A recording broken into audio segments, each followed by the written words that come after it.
that was See You in Pittsburgh by Freak Kitchen. The only song by them I even know because it's about Videodrome.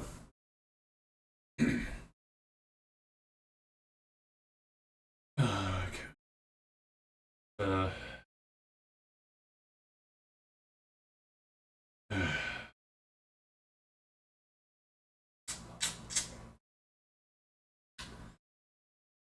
well then,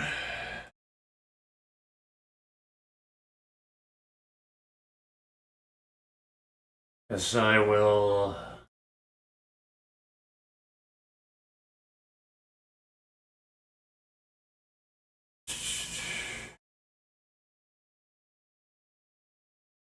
I guess I'll just talk about random news headlines. I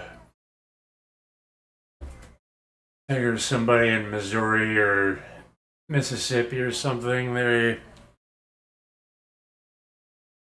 This family that was going to inherit a house while their boomer, retarded, senile mother sold the house to a power company so they could build more power lines to power more data centers. And apparently, even if they didn't do that, the power company could have lobbied with the local government to seize the land using eminent domain.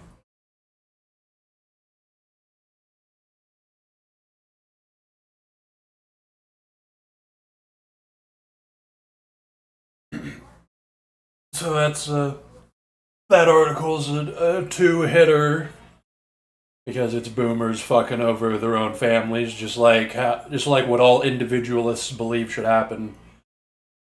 All the individuals should have their families fucking over their own kids, so that there's like this never-ending cyclical caste of slaves that have no bargaining power, don't even have communities. There's nothing for you to do but go get exploited by people that do have groups. Individualism is pro-corruption, pro-predation.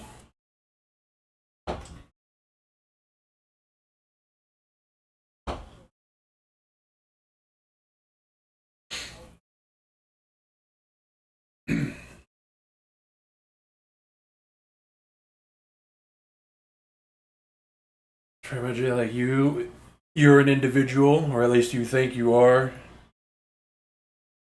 You're alone, got no leverage, got no help. And then, meanwhile, there are still groups. There's Freemasons.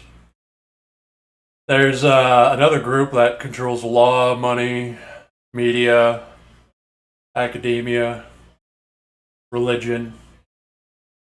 Control all the pillars of consensus. You're not even allowed to say their name. Basically illegal. It is illegal in some countries. And you're an individual, and that's what you're up against. You're up against groups that are capitalizing and promoting individualism because it atomizes you. Individualism is the fetishization of atomization, where you're isolated, you're alone, you can't do anything. And then individualists, they're basically like a symptom of the problem. They're like, yeah, well, drinking poison's good, poison in the water, it's good for you.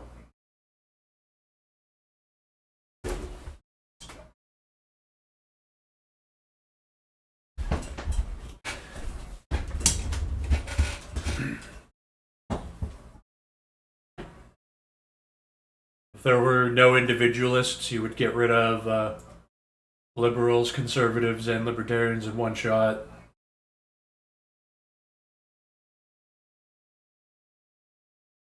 You see, the thing about people becoming boomers is that I wrote it in, explained it in my book here. That basically boomers will keep happening.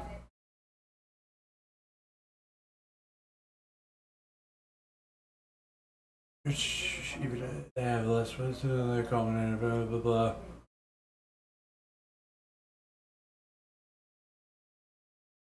It's basically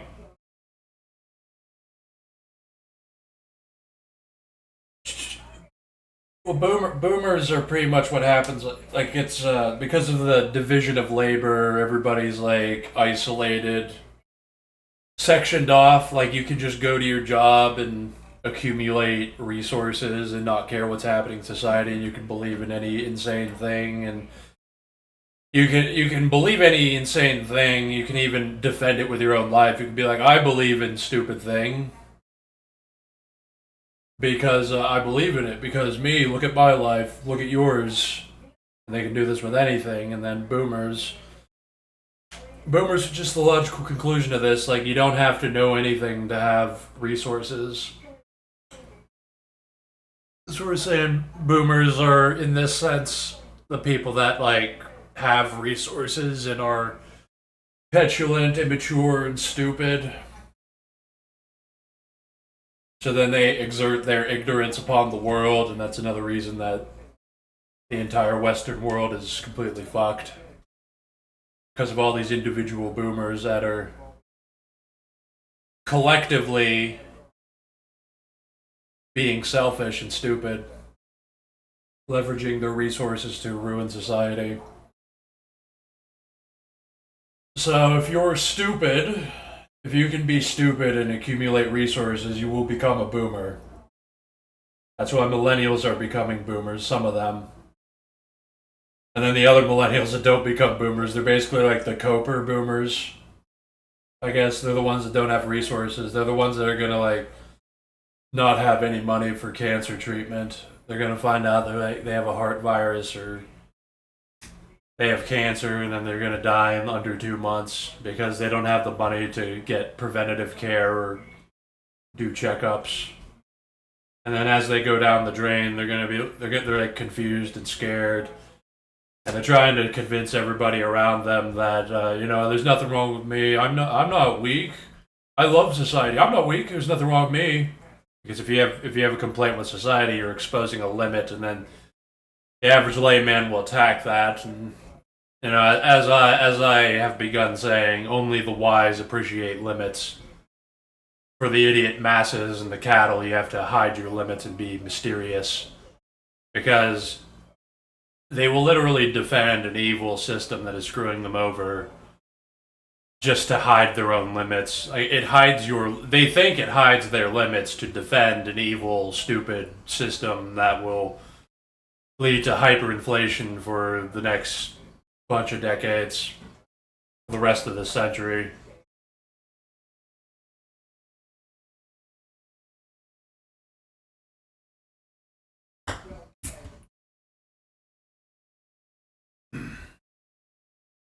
So yeah, there will be more boomers. You need to think about like what a boomer is, why people become them,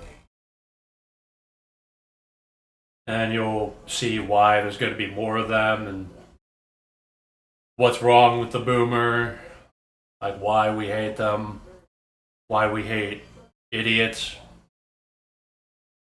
It's the same thing. It's why we hate the system because stupid people can be given a voice and power in society. They never have to learn anything.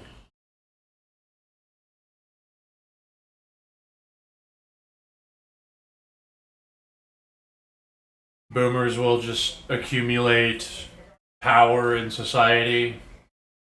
Not even a lot of power, but them all together, like millions of boomers, they all come together to,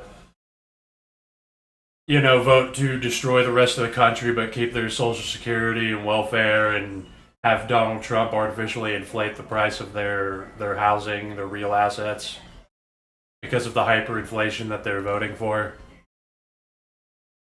which also helps for investments.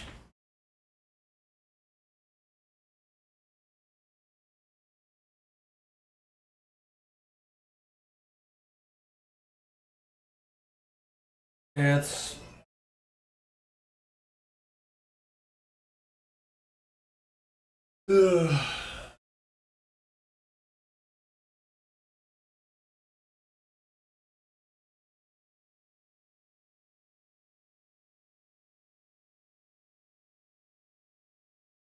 And boomers are part of a bigger problem. You're dealing with like a consciousness problem. You're dealing with a matter of consciousness because boomers are just low knowledge minds that have power.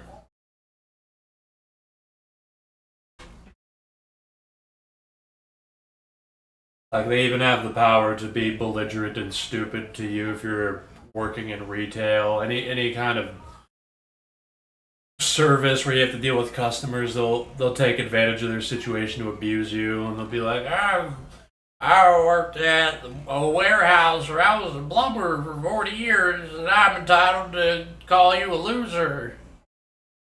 That's what you have to look forward to if you're a wage cuck.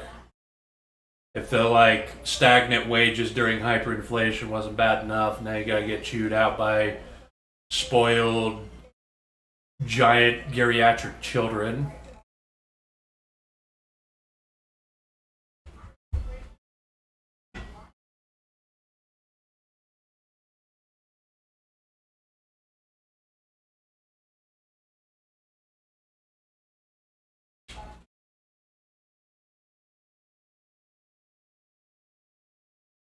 These are the people that sell the key to the gate to the city to let in the enemy army. It's individuals who don't give a fuck about anything. Just animals. They can't conceive of a society. That's why egalitarianism and individualism fails. Every egalitarian and individualist society always will devolve into hyperinflation and tyranny. Not even like good tyranny, because like a strong government, a strong cohesive state will permit individual freedoms more than a corrupt, hyperinflated, debt fucking shitty liberal state. Because as a state, if a state is incoherent and it's deferring to the masses, the animals, like the average person's a retard. You shouldn't listen to them on general knowledge. You should be like, hey, what's the directions to go to the burger place out in a remote area? Like, oh, you take this turn and that turn. You go here, and it's like, okay, I maybe trust you. You could be wrong. You might be a retard, but I will defer to you on this. But then if you ask them, like, what is good, what is meaning, what should a society be doing, what is the role of rights in relation to the state? No, don't listen to the cattle. They can't handle that. Never defer to them on those matters.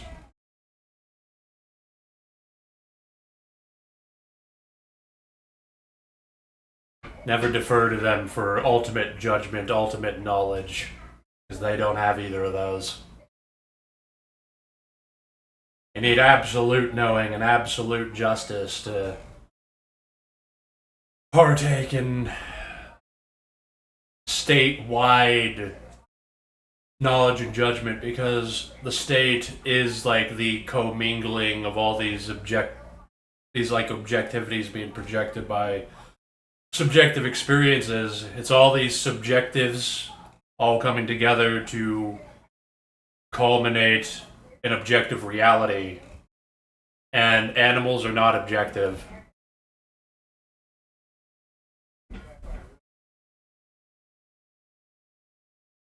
I mean, like, they're objective in the sense that they can project an objective reality, but their objective reality is like, it's like, oh, I hate people with red shirts. I hate people who wear sneakers. I hate people that have long hair or short hair. I hate people that don't have six figures income by the time they're 25 years old. Even though I only have fucking $1,000 in savings and I'm 40 years old.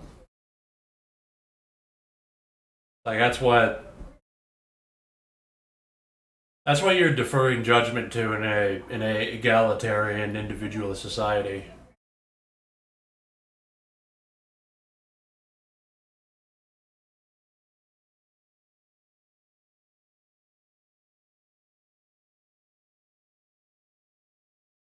Every liberal, egalitarian, individual society will always devolve into hyperinflation, debt, and a police state. Always. It is like the initial prosperity and the freedom, that's an illusion and it doesn't last long because guess what? We frequently, even America, frequently, before Ronald Reagan had a better comprehension of the role of the state in protecting rights by having the state handle all these things, we would have personal liberties instead of like a Judeo Masonic assertion and negative freedom that they don't believe in, by the way. Like, Freemasons are a collective. They're capitalizing on your atomized, individualist, retarded ass. They run circles around you. So I guess I add that to it. Individualism, egalitarianism, liberalism, democracy. It always turns into hyperinflation, debt, police state, turns into mass corruption and cartels, various networks of groups capitalizing on the atomized, stupid masses.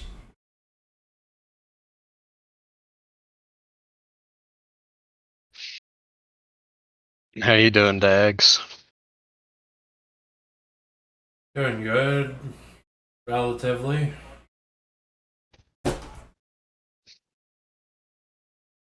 Yeah, I just been chilling. I've been looking at used car prices and they're giving me aneurysms.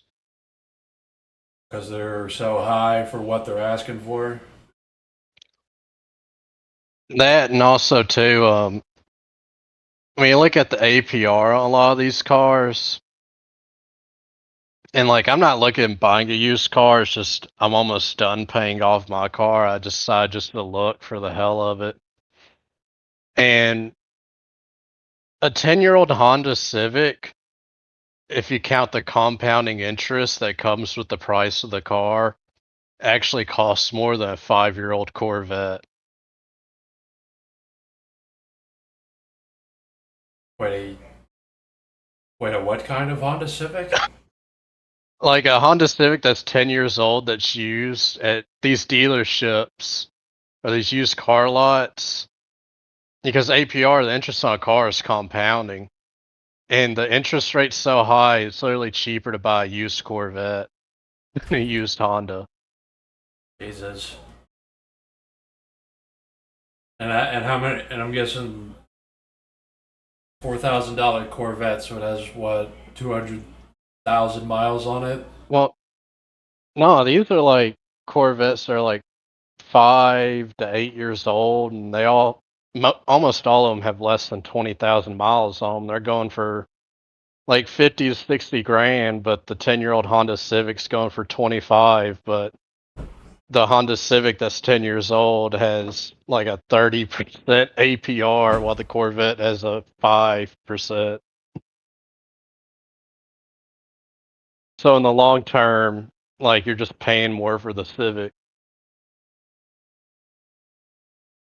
And again, it's just my area. My area is fucked up. And the South is actually. I will. I think I'll concede the South is worse than here. I mean, well, this is northern Appalachia, so it's not even that different. Yeah. Yeah, I just been like used car prices, and even with new cars, dealers just, a lot of them are selling the car above MSRP. They won't even go below MSRP for a car.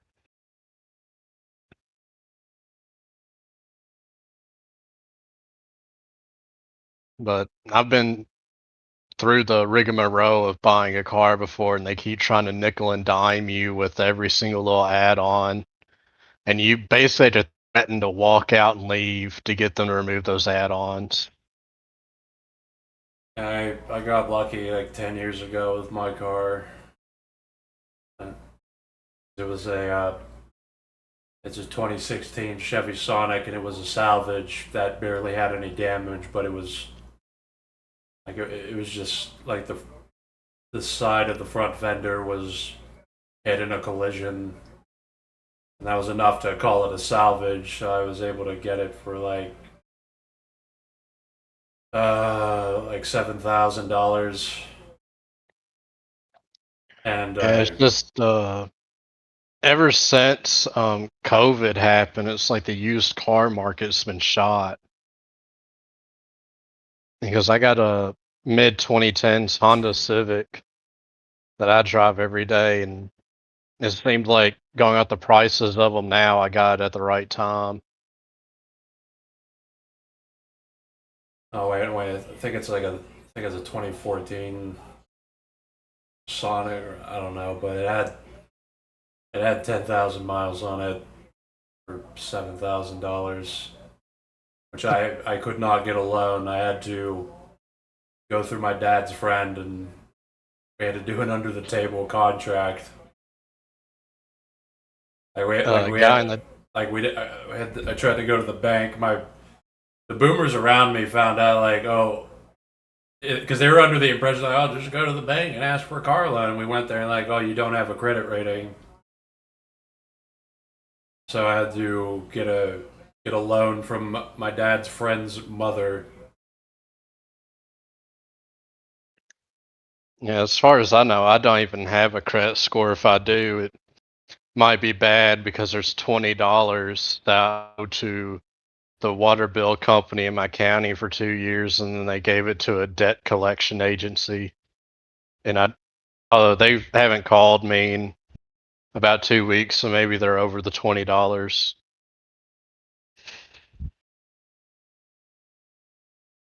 If it's private enterprise, they could still come after you because they are that stupid. I mean, public or private, they're almost identical, but they can't justify going after you and inevitably spending more on someone's wage and gas and car maintenance to go after your $20.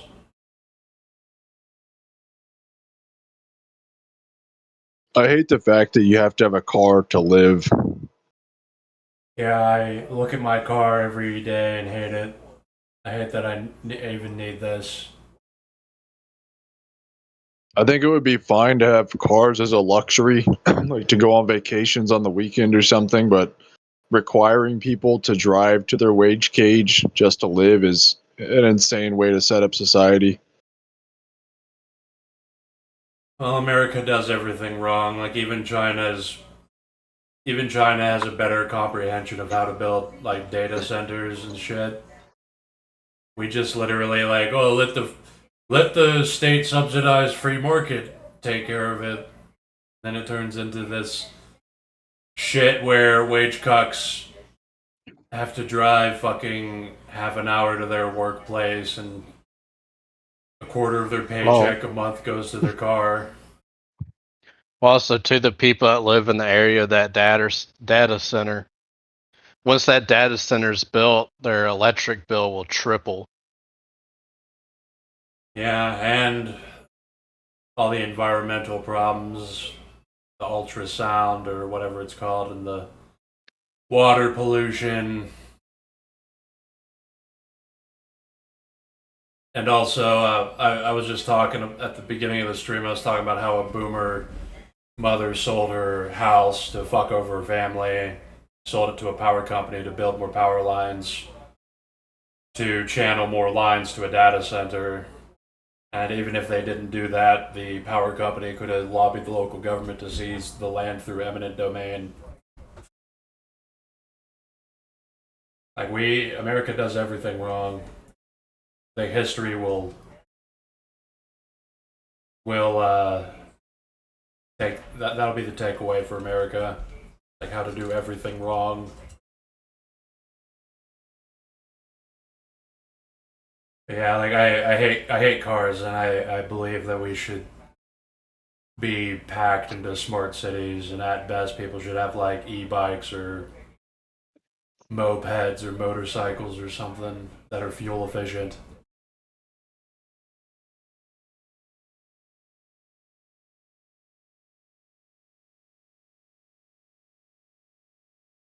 Like, I know I like cars, and that like cars can be cool. I don't like how they're needed.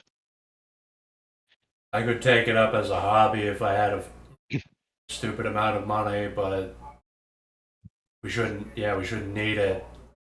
We should live in like we should live in apartments that are rent controlled, and you should be in walking distance of your workplace. Yeah. But cars, I think it's in 2027 or 2028. Uh, I think the bill's passed. I may be wrong, but they're supposed to be putting kill switches, new cars. They're gonna have cameras with the AI that's going to determine if you're distracted, tired, or drunk behind the wheel, and it'll cut the car off. Why are you jealous of these car makers and Palantir? Why don't you just move somewhere else? Yeah.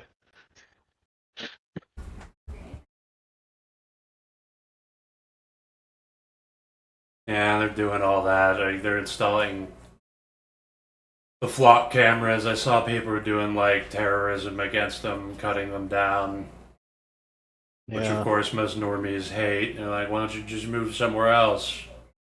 Why are you lashing out at society against these Israeli tech company surveillance cameras that your tax dollars are paid for? Look, Chud, all the Jews, Freemasons, and billionaires decided democratically we should do this. They decided with their Were you wallets. anti-democracy, Chud? They're voting with their wallets, and their votes are worth more than you as ordained by the market and Ayn Rand.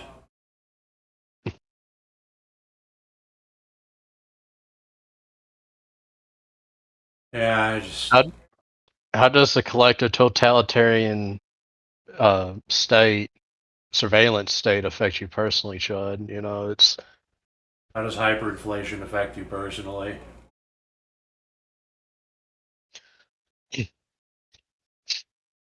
it sounds like you just got a bad attitude. That's like we can literally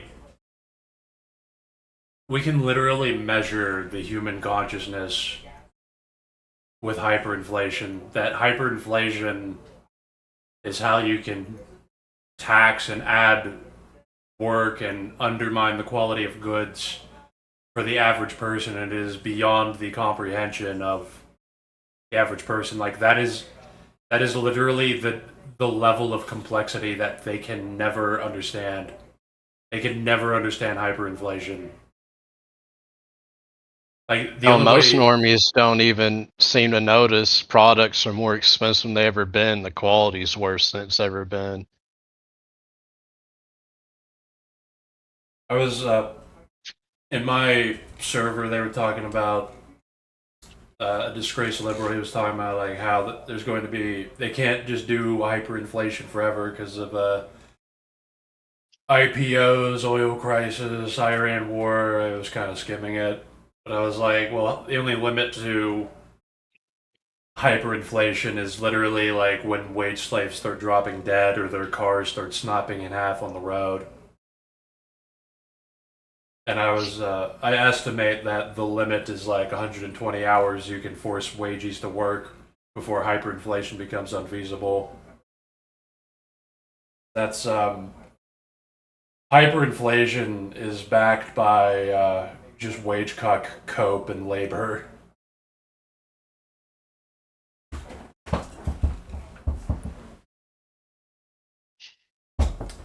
I don't even know how you'd fix the economic system now. You just have to destroy it and build something new. You literally have to like wipe the whole thing. You have to come in like an invading army. Like China's like marginally better, and I would support like annexation because like immediate like because they would have overwhelming power, and the National People's Congress would have absolute power over all private enterprise. And there's zero delusions that that's the case. You would literally be out screamed and outvoted by the Chinese people in like a Chinese American empire. So like there would be zero confusion. It's like, yes, all companies are subordinate to the National People's Congress. Like that's more or less what you would have to do. You would have to wipe out all the old guard. You would have to wipe out the culture. You would have to just come in with overwhelming power where all the normies can just cower and accept the new norm.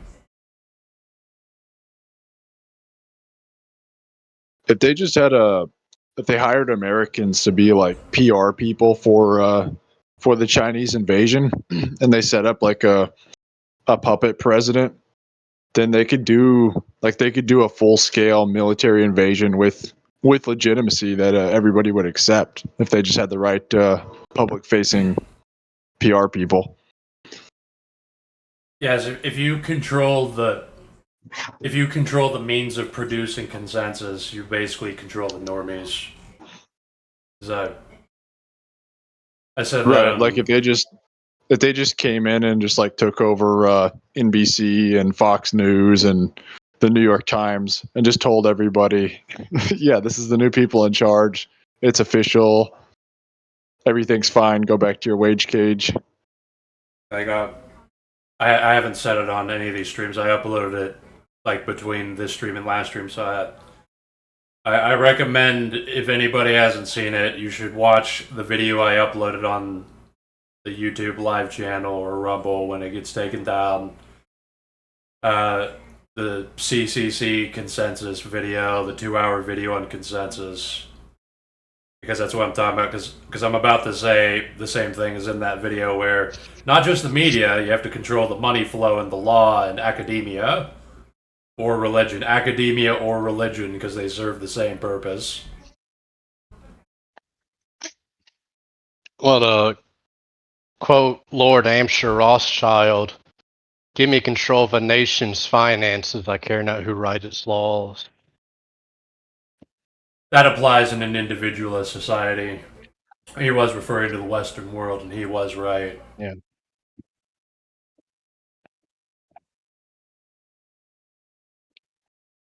I don't know, what would be like the monetary system in your Mage Council empire? Honestly, like all the specifics don't really matter too much, because it's more like I just want this council of people that to be in charge making these decisions, and then I basically trust whatever they decide will be the right thing.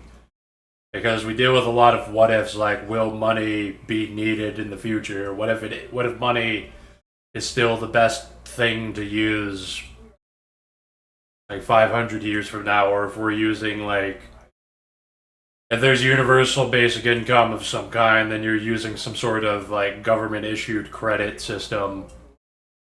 Because we can't have a classless society, you need to encourage people to do certain things that are higher stress, that have some sort of.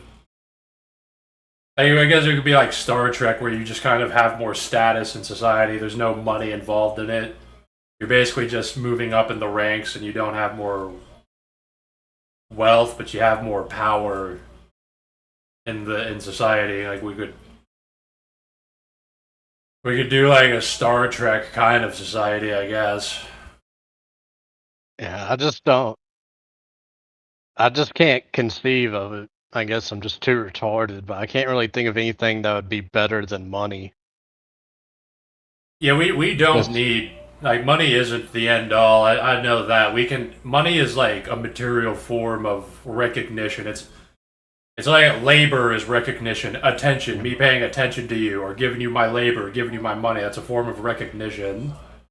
Yeah, well, money at least is conceived as this like we abstract the concept of value onto money, and the money represents this abstraction of value. Yeah, and like value only means anything because it's like relative to the recognition to yourself. Because with the master slave dialectic and Hegel, it pretty much details. I recall it details, or maybe somebody else interpreted it. The slave provides recognition to the master, not like both in labor and attention, in validation. Like these are all the same thing. Like your labor and your submission and your deferring. Like, oh, you are the superior one. This is all recognition. Like, because it's not like the consciousness innately wants to enslave and dominate others. It's kind of just like a consequence of a bunch of unconscious things. It's like it's attempting to understand itself by it's like, oh, here's a consciousness. I recognize this consciousness because this is like a body that is responding. It's doing a bunch of these motions, appearing to respond to a mind the way that my body responds to me and my thoughts. So this must be like a consciousness. And I can know myself by doing things to this consciousness, by beholding them, by interacting with them. And then you can like measure your own worth by like talking to it, fighting it, raping it, killing it, eating it. And that is the role of money. Is like it's just a form of recognition, and recognition you do that through status too. Like you can pay people in status and power. That seems to be the way things are done in Star Trek, where it's like, oh, you are putting yourself out there. You are, working harder to like be a doctor or a scientist or a spaceship captain or an engineer. So it's like, okay, here is more status and power, but they don't use money. Yeah, but issue with that is always just like people, especially when it comes to nepotism. That's why you can't have an actual meritocracy. Yeah, because I mean, it's the same exact problem as with money. You can't. Yeah, exactly. Like, it doesn't even with Star Trek. It doesn't. It won't happen. It won't. Like it will collapse in on itself. It will devolve into mass corruption and tyranny. Because of the idiot masses. You should never treat the average person as an equal to the people that dictate society. I'm waiting for you to release the Death Squad section of the audiobook. I'm not. Some things are just too. Again, I don't expect you to post that to YouTube. I'm not gonna upload the section on Judaism. I'm not gonna upload the section on. There's something else, but I was already pushing it because I was talking about like Indian immigration in the consensus video. That's probably gonna get taken down. I also talked about the Jews in that, but like very, very calmly, very rationally. It's like, yeah, I mean they control these things, and then also, hey, Masons and Mormons and shit. But you're just blatantly not allowed to talk about those things ever. Well, I'll purchase the audiobook on Gumroad whenever it's posted there. Yeah, it's just Man. taking a very long time because whenever I'm in the mood, it's extremely loud here. I can't do it. Like if my dad, say TV's blaring, your dad's screaming, like that genuinely disgusts and repulses me so much if the microphone is picking up. Like the most garbage content I can imagine is now just Fox News because it's like it's not even something that will be relevant a week later. It's like them screaming about Iran's nuclear weapons and anti-Semitic democratic socialist communists. I don't even think like some mild background noise at least for a YouTube video, wouldn't even be all that annoying. Like my at least with my videos, not really my streams. My videos are notoriously bad audio. Mostly that your microphone is quiet. Like I have you turned up Well, 100%. oh yeah, like for my computer, my headset, it's quiet. I have it turned up all the way on my end to make it as loud as I can on my side. But with my videos, I just record them on my phone. But my phone is ancient technology. It's 8 years old, so I just use it. Yeah, it's my phone would also be terrible for recording anything, and it only records one channel on one side. Yeah, that's what mine does. I'll put because people say in my comments the audio is only coming in 1 ear, and then people complain about it, and so I just respond back to them in a demeaning way, and then they soy out in my comments. I just be like, "You need to fix your audio, Celtic Cat." I just go, "Nah, I don't need to."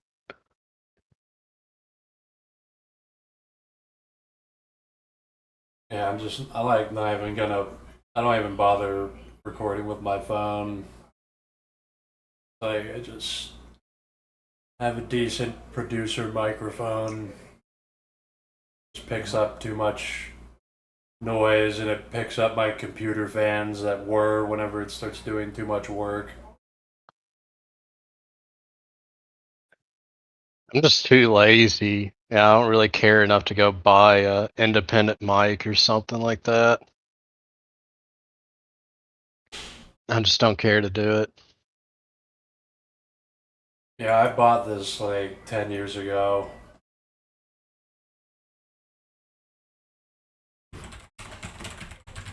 What's And yeah, I have like a shitty app on my phone I use to make thumbnails for my videos. I just record a video. I'm like, all right, what's a meme that's somewhat relevant to the topic at hand? If not, I'm just like, all right, what's the most deranged one I have that I haven't used before?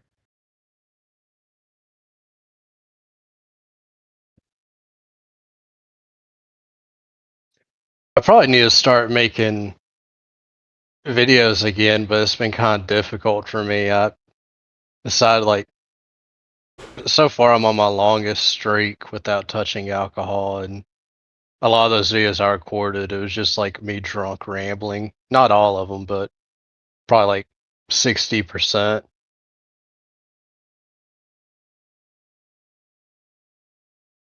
yeah, my phone sucks and it costs just like, I don't get any thoughts from going outside anymore. It's just nothing. It's a lot better to just be on the computer and just reading something or responding to people. There's Yeah, nothing I feel that like I feel like I don't have much to talk about unless something big happens in my life, like what my dad or one of the local boomers does something that agitates me and I rant about it in a 10-minute video. Then again, I didn't stream last Saturday because the power went out for 9 hours.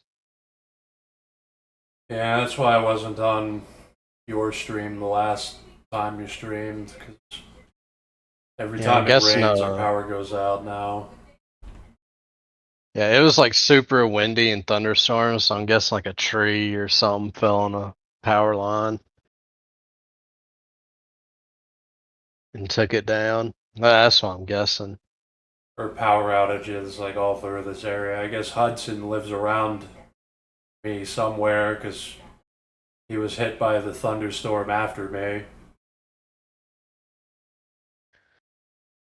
You're in the southwest of Pennsylvania, right? Yeah, Yeah, I'm not going to name where Hudson's at, but he's not too terribly close to you. I'm guessing he's northeastern or something because he literally Like a thunderstorm knocked out my power, and then a thunderstorm knocked out his power a couple days later. So Yeah, I'm just not going to like name where he's at. I know like the city. I just leave that up to him. yeah, it just I just noticed that it was like a problem that multiple people were having, that we were all losing power.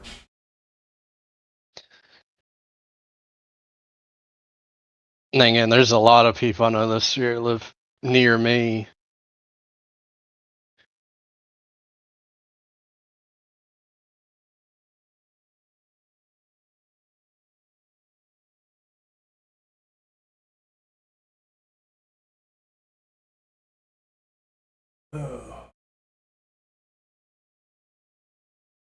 Well, my connection's throttling again, it seems. It is. Seems like nothing's happened this week. Like there's the 6 millionth ceasefire has ended between the U.S. and Iran. After the market's closed. Yeah. Yeah, they've had 6 million ceasefires. Yeah, markets closed, start the war, then end it before markets open. I guess now they're getting desperate because our oil reserves are almost out. So now they're just gonna go do mass war crimes and blow up all of Iran's infrastructure. Now they're actually trying to force the war to end because Iran actually is fucking us. Well, fucking them. Yeah, then I saw that dude Lindsey Graham died, and I'm just like, oh, he's a boomer and worked with Trump. I don't really care. Yeah, all the boomers were crying about it. Fox News was like every single day. They're like, he was a man who he loved his country. He did everything in his power for his people to help this country. Like over and over. I don't even know what he did. I just like saw. I was like, oh, Lindsey Graham died. I've heard that name before. Insider trading and supported Israel. That's pretty much it. Yeah. Sounds right. I just don't QO U.S. politics just 'cause it's so fake and gay.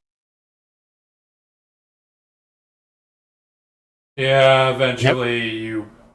eventually you have general knowledge. You don't have to follow it. You can just start abstracting it. Like I don't need to know what's happening. I'm like, yeah, insider trading, American Israeli tech cartel, Freemasons, Jews, uh, bunch of random things to manipulate the market, companies using the government to seize land, utility bills going up, stagnant wages with hyperinflation.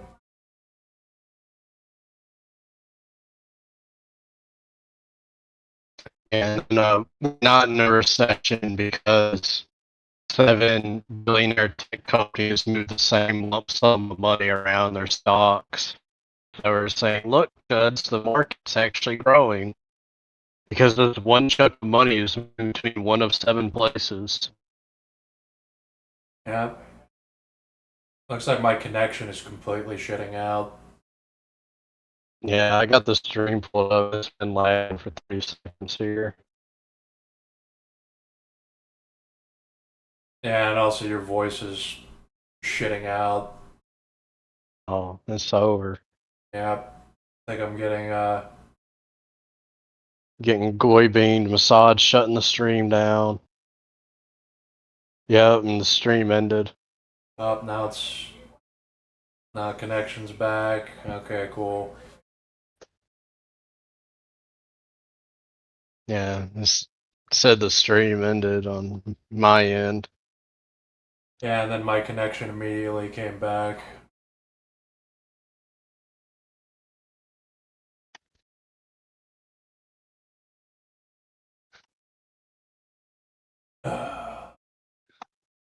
You want to start it back up, or do I have to? It says it's still going on my end, but I guess I have to restart it. yeah, when I go to my subscription, it says it's no longer live. Alright, I'll just restart it. Just randomly got my entire connection.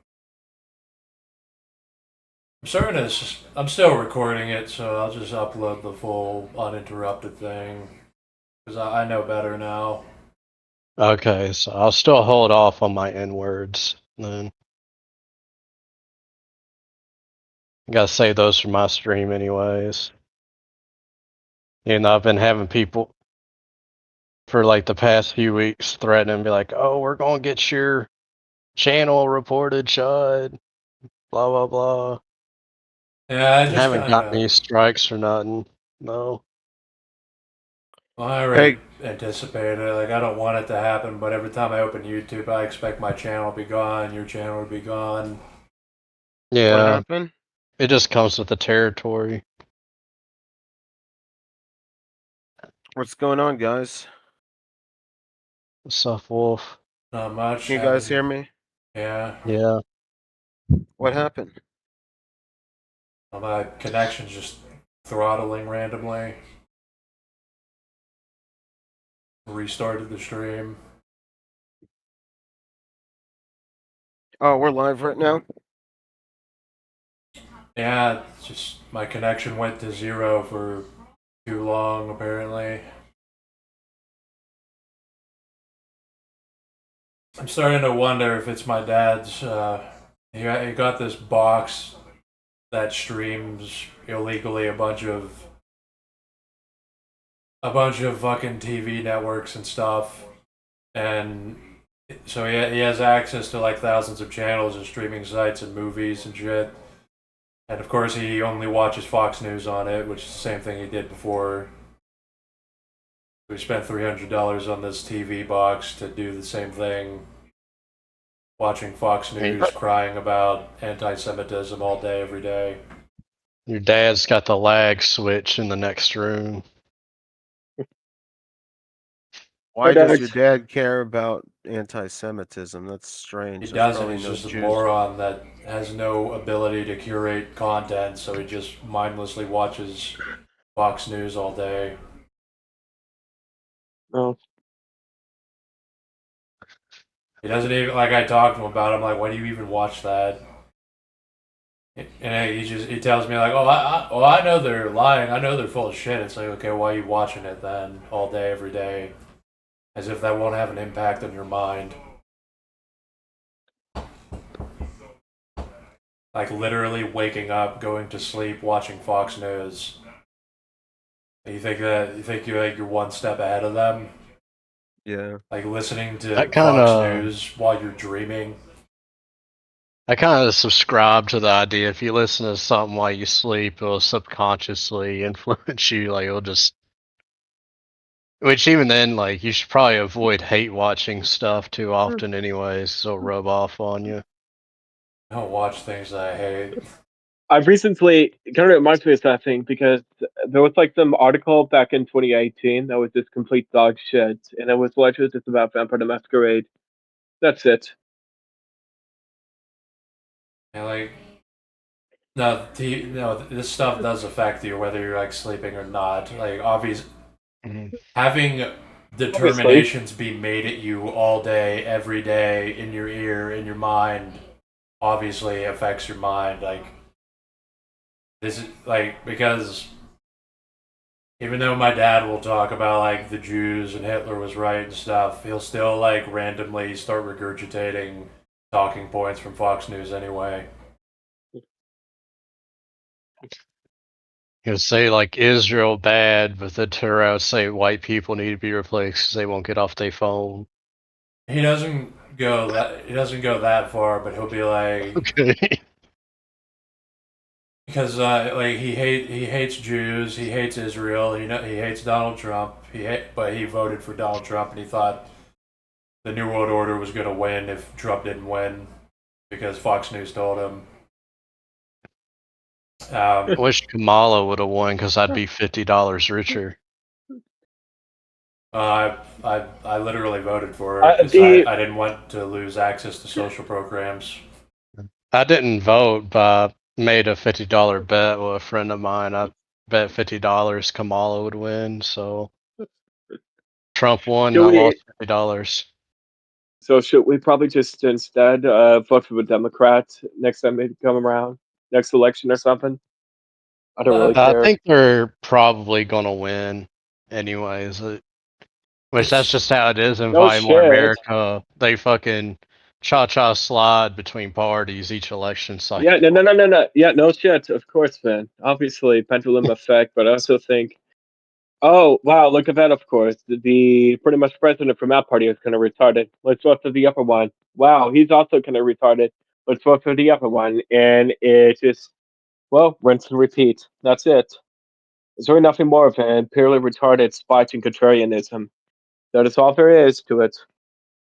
The only good thing I can say about Trump is he stopped us from having the first female president twice. He saved us from that. Yeah, I guess it was That's good pretty. that. Well, the good thing about Trump is, as Infrared Haas puts it, where Trump basically forces people to realize the corruption of the system so that they become more socialist.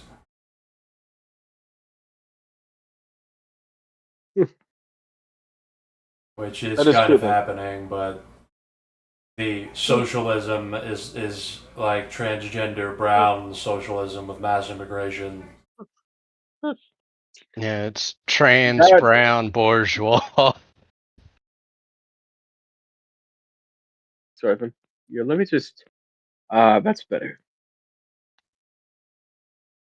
Because that's How like you doing?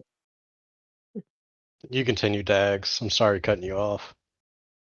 well, that's they control the dialectic. Like you could, if you control all participating parties, you control the flow of where things are going.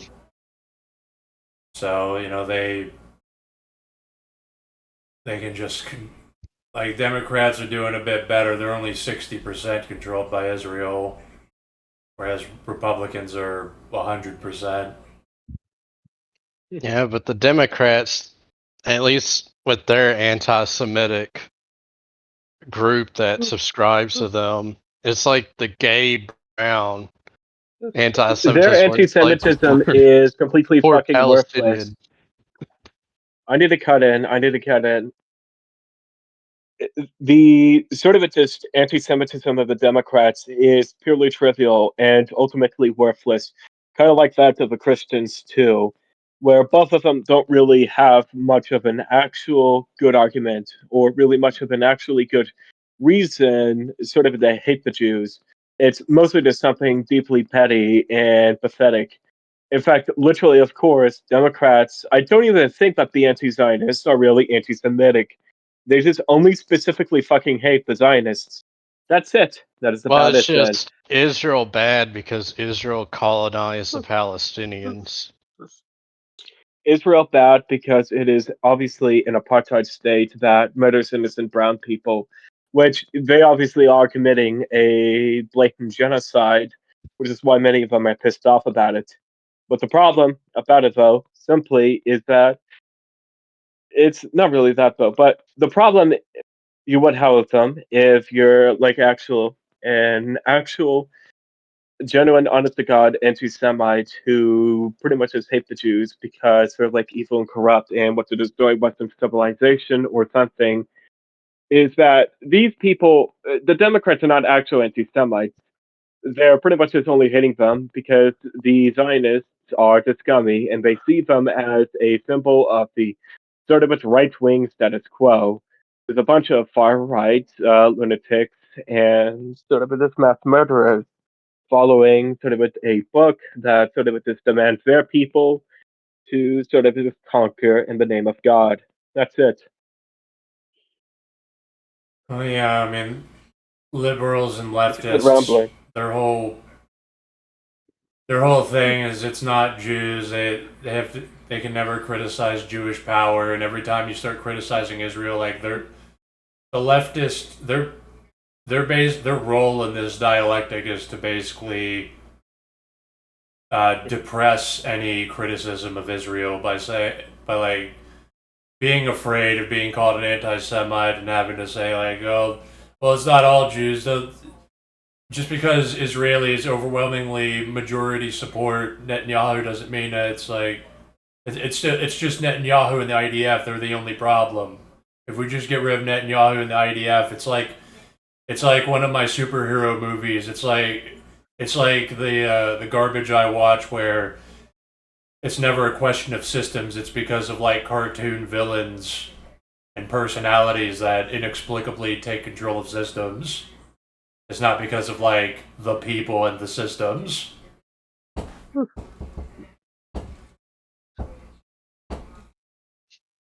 Like that's all. To be honest, though, I've been seeing less like using Holocaust as a shaming tactic lately. I haven't really been seeing that as often in the past year. I hear it every fucking day on Fox News. Every fucking day. Yeah. They're still trying to. They're just. Never forget the Shoah. They're just. Yeah, well, I'm a Never forget shut-in, the so Shoah. The 6 trillion. Did you know 17 of my grandfathers died in Auschwitz twice a day alone? Yeah, it's like. It's just that I guess people are caring less because Israel is so blatant with it. Israel and all the Zionists, they all are constantly screaming about anti-Semitism and the Holocaust. That it actually does stop working. Like they're trying to brute force it. They just try to go for the jugular. Like if they don't have like the passive social conditioning they've enjoyed for the past bunch of decades, and they just go for like, oh, you're a loser, you're an anti-Semite, the Holocaust and Donald Trump. You need to put Mossad agents in charge of TikTok. You need to control the Zoomers. I haven't really seen October 7th brought up much, even though that was Worse than the Holocaust. October 7th was horrible. They were literally They snuck by the Iron Dome with their paragliders. It was horrible. Celtic Cat, they literally, I had a Palestinian Uber driver once tell me that they literally lied about putting babies in ovens and chopping little kids' heads off and shit. They lied about it. Yeah, obviously. No shit, they fucking lied about it. Obviously, they need to make up the casus belli to go on with their invasion of Palestine. If you allow them to lie, they will. They will lie infinitely. They'll be like, a million of us were killed on October 7th. They put us in roller coasters that threw us at masturbation machines and turned us into lamps.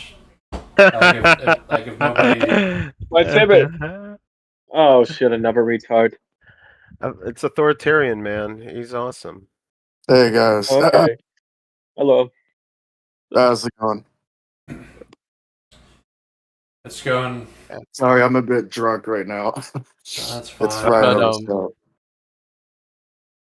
But even if like the Palestinian thing, like I'm sure it was a lie, but even if it was true, like I just don't really care. Just like I don't really care if a Palestinian child gets hugs and kisses from an IDF soldier. It's not our problem, like one way or the other. Like it's just desert people fighting, and it doesn't affect. Like it is evil. Like I mean, what Israel does, like I look at them like that is evil, that is bad. That's not our problem. But but our money is being stolen, our government is being commandeered, so that Jews can kill Palestinian kids and build real estate on the ashes with our tax dollars. Like that's both of these sides are quite fucking evil, though. I mean, they're different levels of evil and perhaps even different calibers, but they're both incredibly evil and sort of at how they sort of just do about it. Pretty much their worldviews, their intentions, how they would conduct, warfare, and how they would just probably just go about it. they're both incredibly evil. They're both cynical as fuck. Cynical as fuck, though. Just that in any sort of reasonable, probably perhaps, unless you're like a blatant racist or probably a neo-Nazi, you should probably just go and still support the Palestinians. I would not say you should support Hamas, but you should probably just support the Palestinian people, just on the simple basis that they are literally getting wiped off the face of the earth by a corrupt, pedophile-ruled shithole. You don't have to support Palestinians. Like you can acknowledge that like these are lives that should not be getting genocided, and I think that Jews should not be stealing our money to do that. But I guess pretty reasonable position. I don't really think the enemy of my enemy is my friend, so I don't like the Palestinians aren't really going to be friends to us. So I don't really see why we should be friends with them. The Palestinians, generally, the only reason they would probably go and dislike us, probably if you're an American, is because, in their eyes, sort of it, you and your people have been, of course, helping and supplying and funding their genociders and their oppressors for decades. This is not obviously not the correct worldview. Many Americans do support Palestinians, but if you're probably just going to be in a war-torn shithole that sort of it has little to no access to information, you're probably just going to go and just the pretty much. And also when there's like 24/7 propaganda going around the shithole, go around Palestine, sort of it, the only perception of Americans who would ever have, the only sort of a thing, only actual way you could really just understand Americans is through the lens of Americans sort of support genocide. Americans support are imperialists, and sort of there are also a bunch of decadent pedophiles, all that stuff. Many Islamic terrorists, many of them are simply just formed as a reactionary bulwark against American imperialism, though 9/11 was caused by that. Sort of many terrorist groups that attack America are based off of that. Sort of it's a lot of anti-Israeli and Semitic rhetoric across the Middle East. It's also a byproduct of that too. It's just that simply, of course, these people are eating shit. They are angry, of course, because these people are making them eat shit. So sort of it there. What other what is it then? What other sort of just platform, whatever way, of course, could they go and just, fence out all of their anger, all of their frustration, then sort of it is going after a couple dead herrings, though, sort of going against a delusion. There's a mere delusion, of course, like Americans bad, or Jews bad, or sort of it is the Christians are evil and decadent, white people bad, etc., etc., etc. But they don't actually go after genuine problems like capitalists. They don't go after the actual problem like the military industrial complex, or they don't go after the actual problem like sort of it, like of course the inherent corruption of the United States government, or sort of it is the inherent corruption of sort of Right, the you need Israeli to put a government. So, sentence on your statement at some point. huh? You need to put a sentence on your statement at some point. It's like you just do like long run-on sentences for like several minutes. Oh, I'm sorry. But yeah, like that's one reason that anti-Semitism is on the rise is because of the mass immigration that liberals and leftists and conservatives, everybody supported to depopulate the Middle East for Israel's Greater Israel Project and make the GDP go up by having more people. Well, yeah, they're making all the Palestinians go to Europe or North America, and they come here and they decide to crash out. Yes. Which obviously, yeah, I understand they hate America because of our support of Israel. But even if we stop supporting Israel, I don't really think they're going to be all that friendly with us. they're still going to be unfriendly with us because we still bomb many of their neighbor countries. And even then, of course, we still sort of exploit the fuck out of them and are often seen as a threat to their own traditions. But they would probably be a lot less pissed off at us, I'd say. Well, we're paying off these countries around them mainly just to not attack Israel, like Egypt, Saudi Arabia, the UAE. Yes? Yeah, that's the main reason for it. We just give them money, so it's like play nice with Israel. Well, it's just this And of whole. course, they've gotten some economic benefits out of that. Yeah, the oil Gibbs.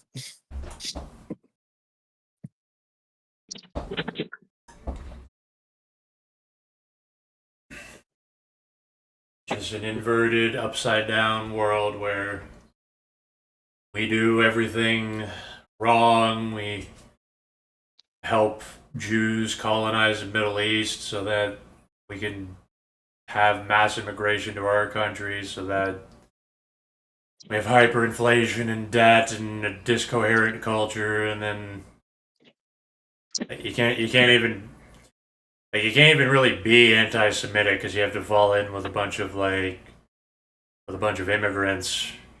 You also can't be socialist either by coincidence. You can't be anti-Semitic or socialist because of mass immigration. Well, it's mostly I think like the shift is Well, I am a socialist. the shift. Yeah, you can go on. Like it used to be, we used to not be able to talk about Israel as openly. You would be called a conspiracy theorist, anti-Semite if you so much as mentioned Israel 10 or 20 years ago. The same way you would be called a conspiracy theorist if you talked about government spying or planned obsolescence. And it's mainly because of like mass immigration and like leftists spurging out that like they were basically fighting liberals because leftists would be called anti-Semites for talking about Israel mass genociding Palestinians and stealing our money. I used to remember when Vaush Yekahensky used to correctly observe that Israel is a gigantic threat to all of its neighbors. And when he was banned for that, he just said that they have the right to ban him, which is pretty funny. Kind of reminded me of that, just the whole, leftists joking about them. I mean, leftists had always kind of hated Israel, even probably back all the way to the days of the USSR, like around the 50s and 60s. They also hated them too. Well, liberals and leftists, they until like the 2010s, this was a combination of like I guess activists trying to raise awareness for Palestine and also like white nationalists and Nazis raising awareness about Israel in general and Jewish power. Well, anti-Semitism in the Soviet Union was more started because Stalin was removing them to secure his own power.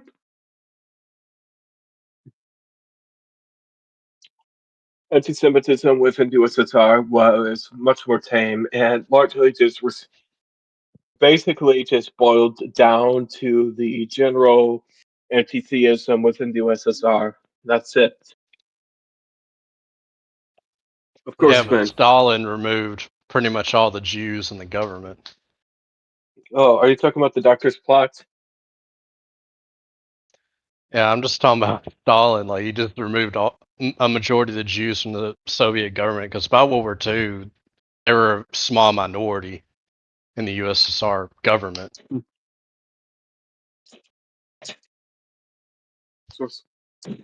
Yeah, like people like Vosh are pretty much emblematic for how no like real socialism will ever take off in a liberal system, it'll always just be like this brown, transgender, mass immigration socialism that's doomed to fail.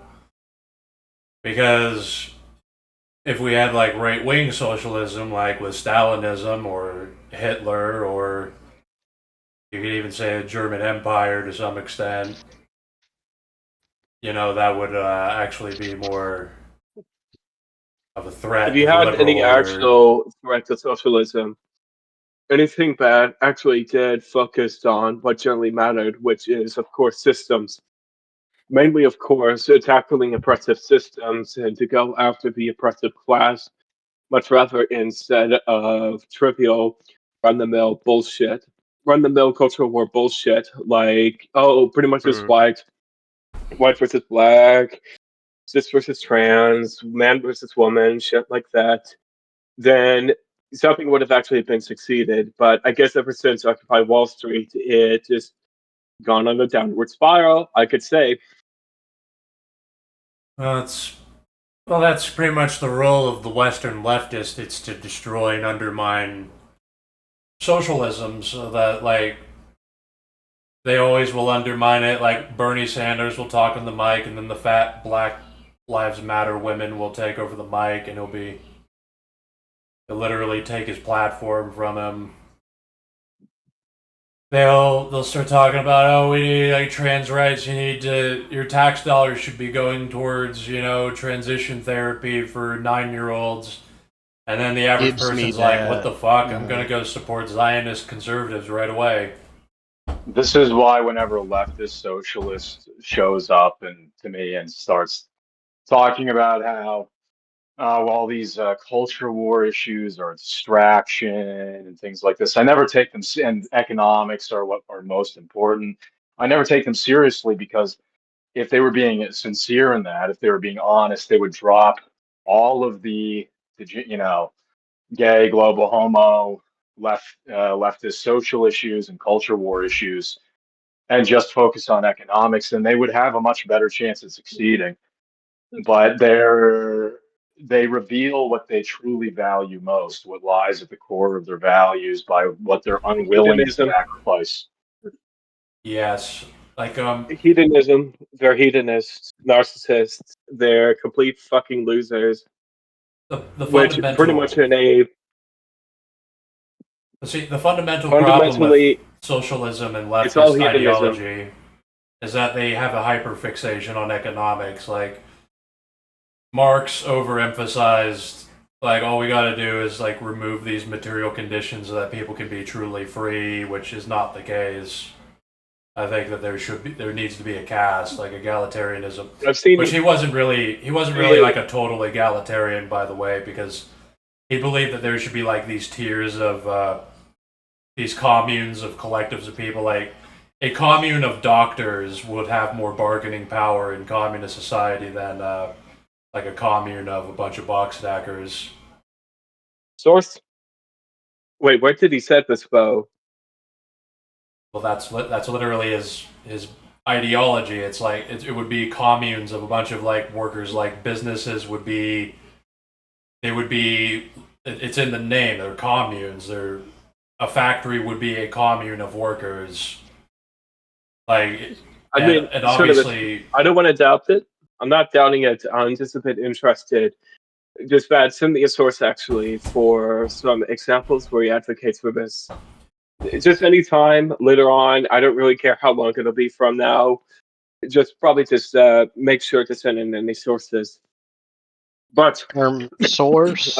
regardless, I did see sort of it, despite being a very heavily influenced by Hegel, Karl Marx is very obviously a blatant materialist, which is kind of into why all the retards who claim Marxism or Karl Marx to be a Gnostic or sort of a Jew are just completely retarded.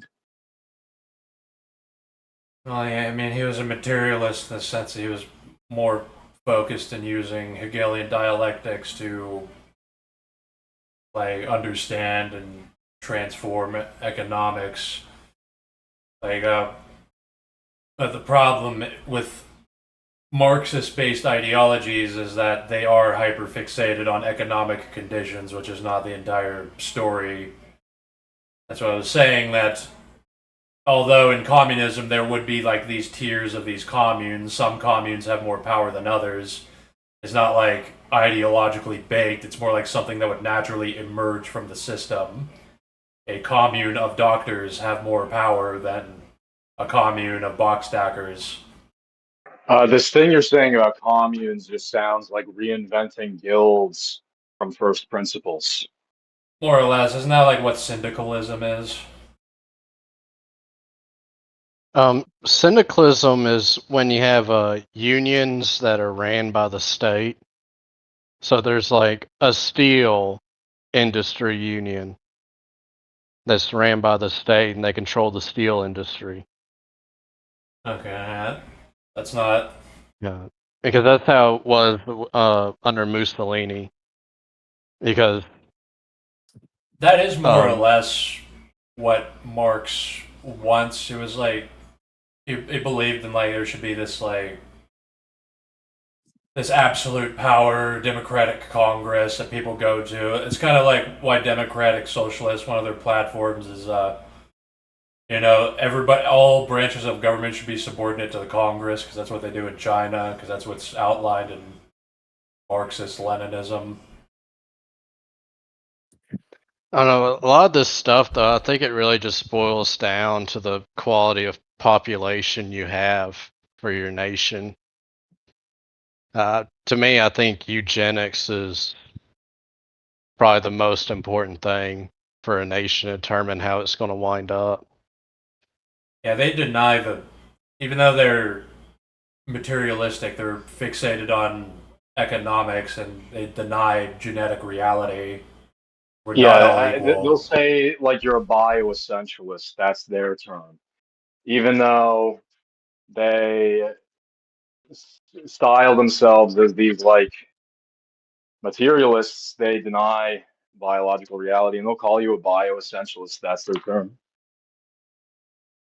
Yeah, and like it's just it's so pathetic when I go on Reddit, and like leftists and liberals are so baffled. Like when Bill Maher is a Jew, and he's supposed to be like a progressive, but it just so happens every time Israel comes up, he goes full on like Republican. And then I just look at these Redditors, they're like, oh my god, I can't believe you would do that. It's like, he's a Jew. What do you think he did that, retard? This is a dimension of reality you were unable to even face. Like, that's fundamentally why they're like Karl doomed Marx to on fail. Israel? Yeah, Bill Maher goes full Republican on Israel because he's a fucking Jew. And leftists can't comprehend why that is, because they're not allowed to critique. There's more things going on than right-wing Nazi white supremacists and economic conditions. How could Bill Maher say that when he says racism bad and he smokes the blunt? Oh my god, I can't believe the Jew would support the Jewish state. I can't believe that. Oh my god, why would you say Jews support the Jewish state? Do you know that there's like 5% of Orthodox Jews that are contrarians that don't like Israel? Wait, Marx supporting Israel? Or is it someone else? Bill Maher. Bill Maher, the Bill TV Maher. show host. Now, Karl Marx would not support Israel. Obviously not. Despite him I being haven't read Jewish, he enough of didn't write Marx, the but I novel. have seen some excerpts from him that seem to suggest that he had like a little bit of white supremacy in his worldview. I've seen certain quotes from him that seem to indicate that. And, well, he was a Jew, but he wrote the book The Jewish Question to address how a lot of the bourgeoisie and banker class were pretty much all Jews. Yeah, But I know that at some point in his life, my understanding is that his position was that there's sort of the dialectic of capitalism to communism sort of only applied to white nations or something like this. I might be misremembering. I just remember reading a passage from him that was very disparaging towards the brown third world. Yeah, that's something I don't know much about, but I wouldn't doubt that. He seemed pretty. He seemed generally pretty rational. He wasn't even like as hyper fixated on material conditions, I think, as people that inherit his ideology. My impression is that. Now, I'm not saying he was a based white nationalist chut. I'm not saying Marx was that. I'm just saying that it seems to me that in Marxist sense, Marx himself have engaged in a bit of whitewashing of what he was actually like. That's my impression. Well, during the 19th century, like race realism was just a commonly accepted fact that there Yeah, it was was just innate uncontested. differences. It was nigh uncontested. Like it was almost nobody that contested it. Yeah, and like eugenics really took off in the later part of the 1800s, after Marx's time, and America was the biggest proponent of it till World War II, and the outcome of that conflict kind of made us feel like eugenics is bad, even though America's eugenics program was much harsher than Germany's.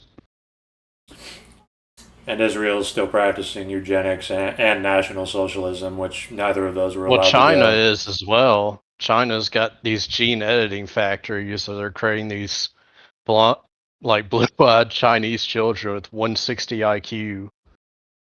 Yeah, that's like, it's just being rational. It's like liberalism. This is why liberalism fails. This is just another way. It's like, it's just a bunch of individuals and a bunch of like conflicting, contradictory, shallow movements because we give too much power and voice to the average retard. So it brings down the Celtic, average. Celtic, I'm curious about that thing you just mentioned. If you got a chance later, if you could drop me a link or something to that, I'm curious about that. Yeah, I could send you like the Chinese gene editing. Yeah, I'm very curious to see if like the Chinese are gene editing blue-eyed Chinese children. I am very curious about that. I think Send it to me as well. There's something about. So I heard this news article. Or not a news. I don't know. But it was like this two Chinese couple. They had a blonde haired child with blue eyes. Well, not blonde hair, but fair hair, colored. And they said it was like, oh, it was the child's. One of the child's grandparents was Russian, but I don't necessarily. I mean, one Russian grandparent isn't gonna have your child make your child have blue eye. It looks white, So I don't. Yeah, Well, if that's one of how the the parents is a Hapa, if it's the mother, then she probably cheated on him with a white man. That's what it sounds like to me. it's possible for it to skip generations, but it's not really in the way most people commonly think. It's like there's been cases in the U.S. where a white couple, the Floyd gets pregnant, she pops the child out, and it comes out black, and then they're like, "Oh, well, the child's actually black because uh, one of their great great great grandparents was black."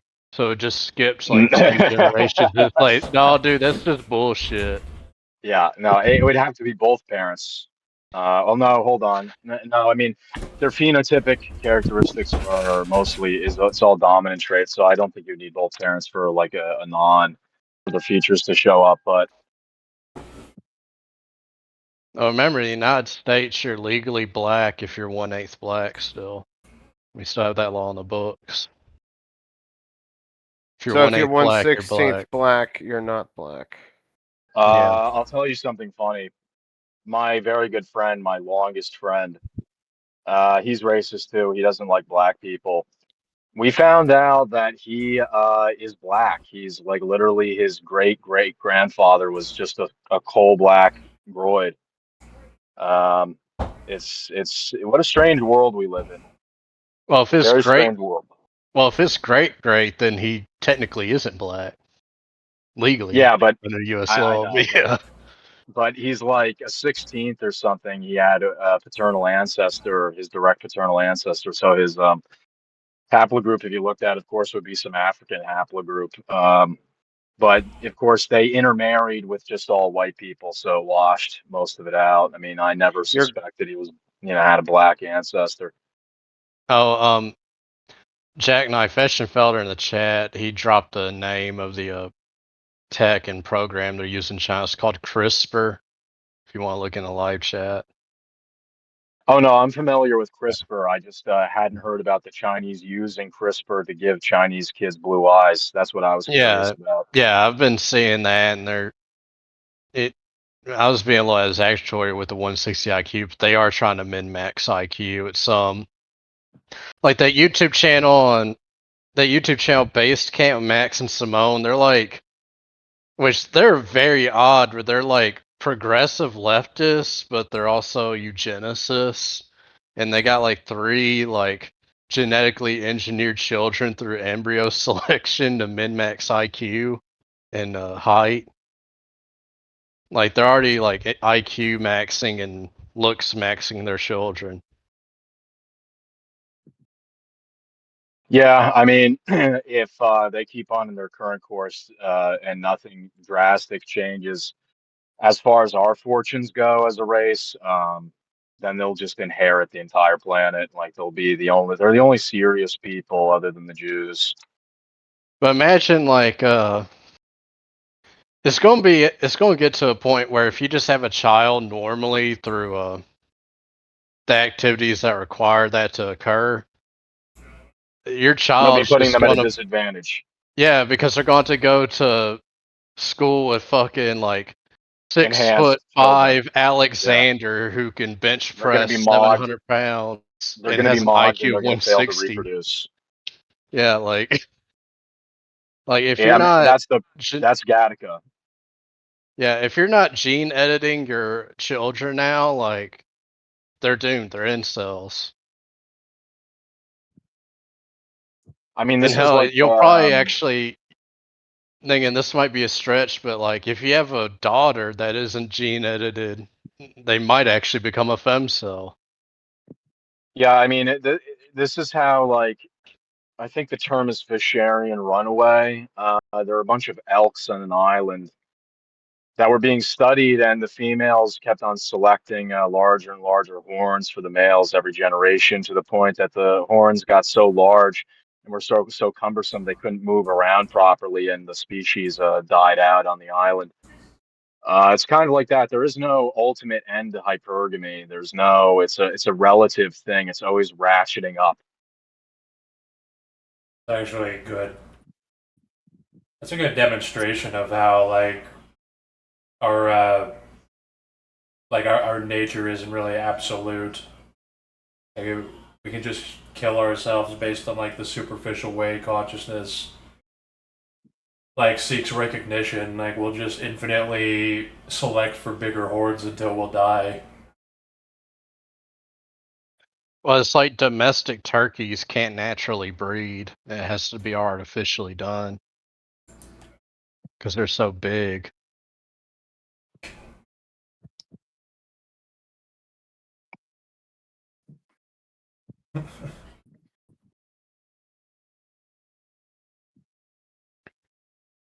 I mean, yeah, that's gonna be the future. So just be gene edited by your parents at conception, bro. Yeah. I mean China is just going to have the entire planet. Hell, the state in China is funding people to do this. Like they'll help pay for that. I guess in the future, like we're all gonna look like anime characters. Well, the Chinese will. At least The rest in of China us, will. Well, yeah, the Chinese will. the rest of us our will be race. fat, ugly Brazilian Blasians that live in tents under highways. Oh yeah, Central Asians and the Chinese, yeah. And the Oh, yeah, Chinese, the Chinese will look like their own idealization. Like it's a little bit like Japanese. They're not like. I think they're not as Euro obsessed with aesthetics as Japan, but they still. I've seen Chinese anime and games and stuff, and they still have like blonde hair, blue eyes. Well, I mean, Yeah, the thing is about that, I'm a lifetime weeaboo, and now you could contest how honest they're being with themselves, if they're in denial or not, but at the very least, Japanese people themselves don't think of anime characters as white. I've talked to them. They just say, well, it's easier to differentiate by hair and it's fantasy and like it's things like this. They're not white, but we want Um, these characters to have white features in every possible fucking way. yeah, like they don't. I think the only fucking anime character that looked Asian was fucking what was his name? Brock from Pokemon. He had like the He's darker like Yep. skin. that was Had like a this, southern Japanese or like a Polynesian dude. yeah, it was like a Yeah. Southeast Asian. But everybody else, like they got these big, huge eyes, and they're like all different colors. You know, they have like blonde hair or brown hair. Yeah. I mean, Well, anime characters just don't look like they don't correspond to any real existing group of people because it's highly stylized. I mean, you can't find any race on this Well, planet that yeah, their but faces look like anime characters with tiny, tiny see, little noses and the, gigantic eyes. well, yes, they're based on I know the way the faces are drawn. And I remember seeing like a post about this before where it explained their faces are styled like a cat's face. And like overlaid like a sketch of a cat's face over an anime characters, and it all matches that the way their faces are drawn from the side and the front to I mean, have this cute I mean, pretty appearance. much the culture that values cuteness the most in the world is probably the Japanese, and I'm curious as to why that is evolutionarily. I can't think of a culture that features cuteness so heavily in its culture. uh, Yeah, and if you look I at kind of like older that. if you look at older Japanese paintings, like during when they had samurai and all that, and you look at how they drew people, like it almost looks vulgar, at least to me, the way people are depicted or the way well, people are drawn. I think we can correlate the Japanese cuteness with their unique position of being rapidly industrialized and supported by the West and having access to the Western market and also having access to like the industrial sector of China that was undergoing industrialization. I feel like it put Japan them, is very singular and unique in its history with industrialization and modernization. There's no equivalent. yeah, including before the world wars, like when they were contacted by the Portuguese. Yeah, no, I mean that's what I was alluding to. I mean, Yeah, they had a massive head start over the rest of the non-white world. They were modernizing and industrializing a full century before basically almost the whole rest of the non-white world. I can They only Well, were like the first place. non-whites. They were like the first non-whites to modernize and industrialize. well, they really caught the West's attention when they beat Russia in a war, in the Sino-Russian War. So Adam it, Schiff, the Jewish financier, financed the Japanese side in that conflict as revenge against the Russians for the pogroms. I Yeah, have but when to that talk about occurred, geography whenever it comes to like Asia because it's I think it's less like ethnic or genetic and it's more geography because if we look at China like repeatedly would succumb to despotism because it's just like a flat fertile land with abundant resources and population growth but hard to defend would always get wiped out whereas Japan was basically unassailable like well, China is also very ethnically diverse, while Japan's more homogenous. Japan I used to be mean, more diverse. so the Japanese, the Yamato Japanese, are a mixture of ethnic groups and Southeast Asians as well. They're not. They are distinct from Koreans and Chinese. Now, are they? Do they have like a lot of phenotypic difference? No. But it's been 2,000 years since they left China, 2,500, 2,000. That's enough time for there to be some divergence in like psychology and things like this. That is enough time. Maybe there's some impact of that, but I do feel like it's a lot of geography because, like, let me. So it doesn't, like, compare an island to a massive mainland. Where is a colonial empire going to settle? They're going to use the island as like a base because the mainland is like turbulent. It's got like all these problems and massive social movements and stuff happening, but you can position yourself onto the island, which the island probably has like a seafaring culture like Japan did. They had like fishing and docks and seaside villages and stuff. Japan is very defensible because it's an archipelago with a shit ton of islands. Very defensible. It's a very good. It's kind of like Britain and Europe. Like Britain. It's like Britain, but it's even more extreme than Britain. Mhm. It's even more geographically advantageous and more difficult to invade than Britain.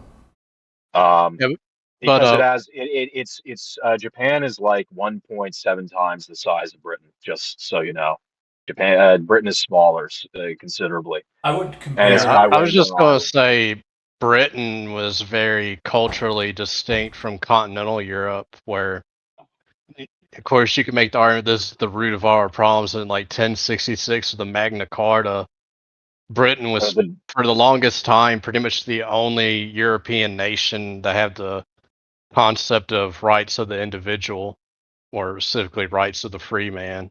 I feel The seats for that predate the arrival of William the Conqueror, or should we call him William the Jew? See, geography is very important, I think, because I keep coming back to geography when I try to analyze like the development of culture between Europe and Asia, because you're talking about like how defensible Japan was. This led to like It's very significant. This led It's to the very fucking Sengoku era. It's like facilitated clans, a clan-based hierarchy, where clans, yes, they would occasionally be dominated by an emperor, but like these clans were allowed to like diverge and defend themselves. You could literally live on top of a mountain in a castle, and it would be very difficult to get you. And the same was with the British Isles, which how it fostered diversity, and Europe in general, how it fostered diversity. Whereas Asia was just getting massacred repeatedly and falling to despotism. Yeah. Save for Japan. No, I agree that geography over the long term is significant. I don't, of course, ascribe like a Jared Diamond level of significance, right? That guy. But it is significant in forming racial character, and it does influence your resources. I mean, it does have an effect, just not to the degree that he proposed. Yeah, I don't want to overly propose significance to it, but like I just keep coming back to race it. are still more important ultimately. Because it's still the most important factor, but geography shapes race. With the question of like, why is there like widespread egalitarianism and individualism and shit in the Western world? It's like I have to say it's got to be like a lot of it is geography. But geography, creates the conditions for natural selection, which selects for certain psychologies in certain regions. Also too with the over thousands of years. White people are very personality. There's a lot of variance in personalities and phenotypes and all that amongst white people. While a lot of these Eastern cultures, you don't really see as much divergent from what would be the norm. And I would state that back to polygamy, because China, for example, was a extremely polygamous society. So there's just like more of a bottleneck genetically for them. Like we can observe, like obviously we're more like the Galapagos. There is obviously genetics, but there's also like literally just cultural differences, like changes that happen within a lifetime, not even within generations.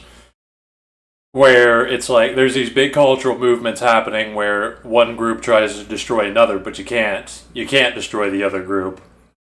Like whenever you can't Because of destroy geographic happenstance. if you can't destroy or dominate another person, you are then forced to like treat them as more of like an equal. The only reason, so okay, Japan is in a bad defensive position. But how do you square that with what I said about how it's geographically fantastic? It's because its neighbor's China. If Japan had anyone else as their neighbor on this planet, they would be in a very good defensive position. Only the Chinese could threaten them. Yeah, that's another thing is that they were never able to expand beyond their island. Like it's a very defensible position, but they could never leave it either. They were just I mean, totally. honestly, whether you morally condemn it or not, I do regard what they did in World War II as just a pure achievement, quite miraculous and quite impressive. I mean, you have to be impressed. They started not with the best hand, at least in terms of raw material resources. Smaller population, smaller land mass. I mean, Japan is just shit poor for resources. They've got nothing, but they still They managed to take over half of Asia. You've got to be impressed. they're more stable and they're more like they're in a better position to benefit from colonialism and industrialization so that they could like steamroll China because China it wasn't just that like they're up against China. China was even before the World Wars fucking divided heavily. Like Much less unified China than was it is fighting a today. civil war at the time Japan showed up. China had like 100 warlords and even like the communist The forces are. Taiping Rebellion, the Boxer Rebellion, the opium, this, that, the other. Yeah, they were being just ravaged. Yeah, like by the opium wars, and their country was being destabilized by like the entire world. And But Japan's modern defense position is bad. But that's if their neighbor was anyone else on Earth other than China. If like the instead of the Chinese race being there, it was like Arabs or Hispanics or even white. Like there's no, Indians.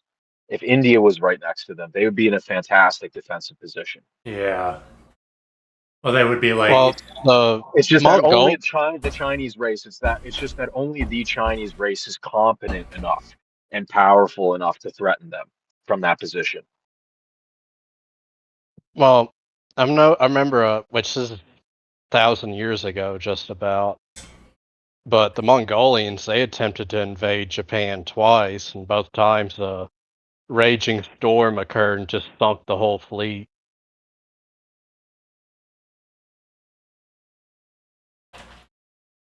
But I think if the Mongolians landed, they could have taken over Japan.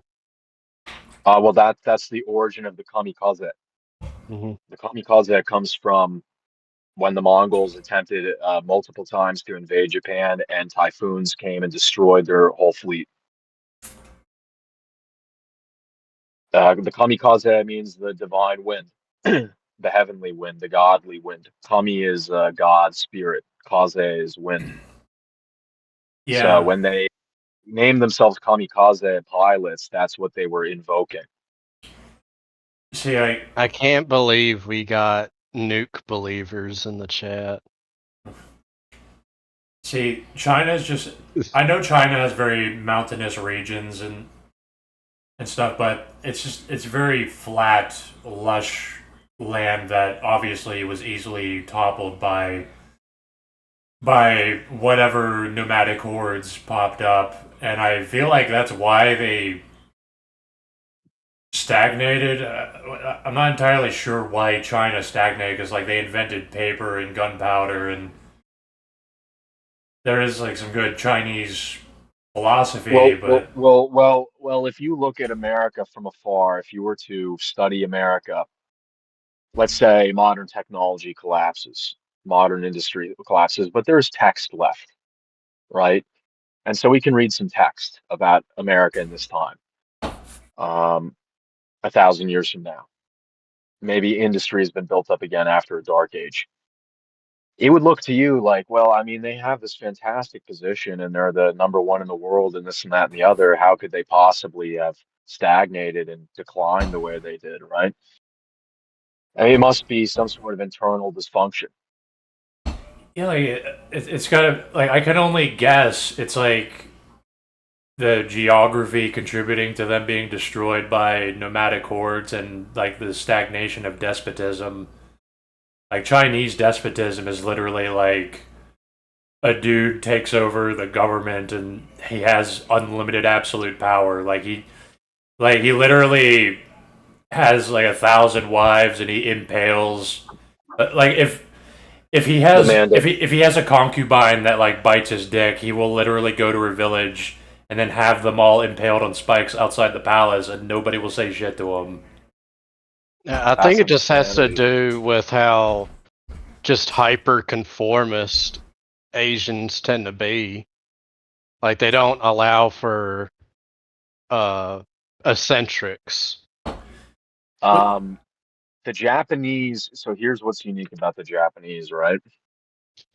They have like a half self-awareness of this, right? They've sort of developed internal social mechanisms to try to ameliorate this. Honne and tatemae, right? The front face and the back face. The front facing and the internal.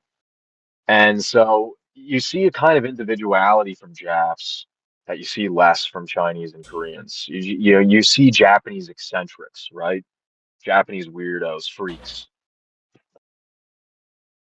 They do produce them at a lower rate than we do, but it does exist. There's this idea that you do have an obligation and duty to present a front-facing public good image, but there is a carve-out made for maybe a bit of a insanity in your internal life if you keep it behind closed doors.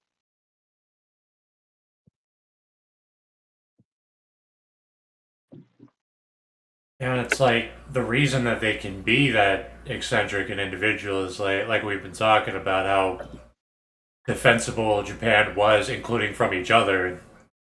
Like if you played like Shogun Total War, like it intricately introduces you to all the like difficult terrain that allows clans to fortify themselves and fight each other and maintain their identity. Yeah, I mean, don't get me wrong. I still think the Japanese are like 2.5 times more conformist than white people, but they're still like twice less, 2 times less conformist than like Chinese and Koreans. But I would say something like the United States, though, specifically, is I think the US, a lot of the more eccentric weirdo people in Europe just came to the US. Which that could be one of I the don't reasons know. Germany has why. had white male cannibals, dude. Remember that German Was cannibal from the yeah, 2000s? yeah, and there's like that consensual cannibal. I think is that you referred to, That's or who you I'm talking about Oh referring to. something else? yeah, Yeah. yeah, yeah. He Yeah, or, filmed it and stuff. That's a yeah, There he were met the still some guy on the disgusting. eccentrics left in forum. Europe, buddy boy. There was still some left. Yeah, but I would say like from what my interactions on the internet, like the average like European normie versus the average American normie, the average American normie is more insane. Well, this is a That's more been insane my place. America is experience. a more insane place but Europe is learning. Europe is sharing in our pain. Europe is seeing what it's like and what it's been like here forever. But honestly, I kind of had to like, I don't know, I'm so used to being in the lunatic asylum. Like, if you're not a lunatic, I don't know how to treat you. Yeah, I mean, it's like, look, Europe is finding out what it's been like here in America forever. I wish it wasn't happening, but Europe is now like America has been. I mean, I talked to a lot of Europeans, and I get along with them a lot more than any even white Americans. And they all are pretty right wing. They all have this. They're very aware of what's going on, and they don't like it. So they're not used to to a lot of Yeah, the but stuff that's going on. yeah, but where And are you meeting these people? Is there selection bias? Like, are you self-selecting into environments that self-select for this variety of European? You see what I'm saying? uh, I mean, I've met them on Omegle. Most of the Europeans I've met have been pretty anti-immigration, and they're a lot better than white Americans or any American, of course. So I Uh, don't know. It's not It, well, at the picky, it very kind of but least, Britain. depends on the At the very European I least, run Britain. to. I'm sorry. At the very least, Britain is the majority of the youth still want to vote for the Greens, which is the Muslim party. Okay, like 40% of them. All right, the nationalists are a minority among the youth in Britain, at the very least. Well, They're a sizable minority. White Brit youth bongs in Britain are are a significant share of nationalism, but it's still the Greens that are bigger. One sec, I need to step away and get some food. all right. Now, I was just gonna say Brit bongs though. Like Brit bongs, like a Brit bong normie is like an elevated normie where they're even more conformist and zogged out than the average normie. Because Europe Mm. is even more authoritarian than America, and America is Yeah. already like this oligarchic mind control state, and it's ramped up even further there. Europe, in some regards, is where we will be in 5 years, right? Yeah, but with like Euro cells, I run to the ones I generally get along with are either Scandinavians or Slavs. I don't know. I don't really believe this anti-European stuff. I just don't really I'm not even anti-European. I'm not even like UK. anti-European either. It's No, I'm just not no, I'm not anti-European either. saying it's just like it's just this pro-American propaganda. It's just like No, all this you think I shit. like this country, dude?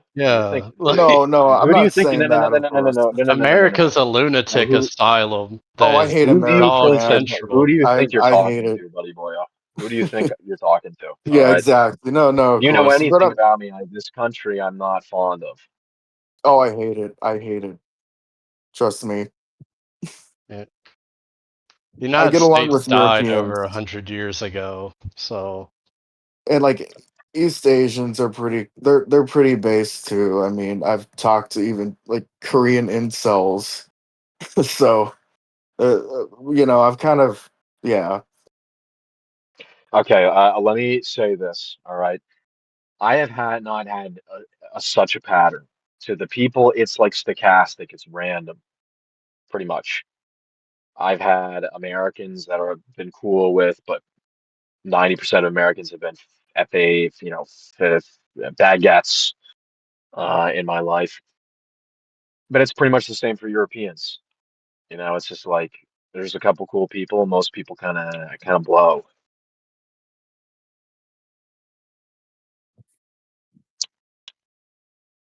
I just can't believe it's in 2026 people still believe in nukes. Okay, well, I'm What curious about this. Eschen- No, no, no, no, no, I'm I'm watching curious about this. Eschenfelder like just keep smacking people down the chat. Okay, okay, Celtic, I'm curious about this, so I'm going to let's open a line of inquiry here, if you would indulge me. Yeah, I'll black pill you on nukes and how they're Well, now I fucking have a great. question. I have a question. So, how do you explain? So, are the accounts of the survivors of Hiroshima and Nagasaki forgeries? Are they fake? Are they lies? How do we explain this?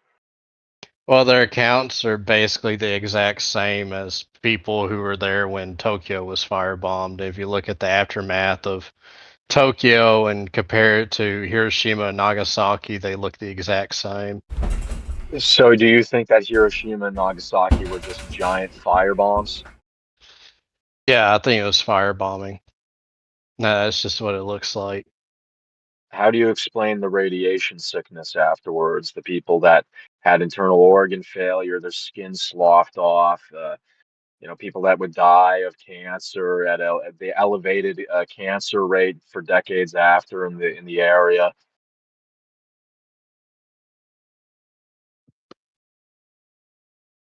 It's just like,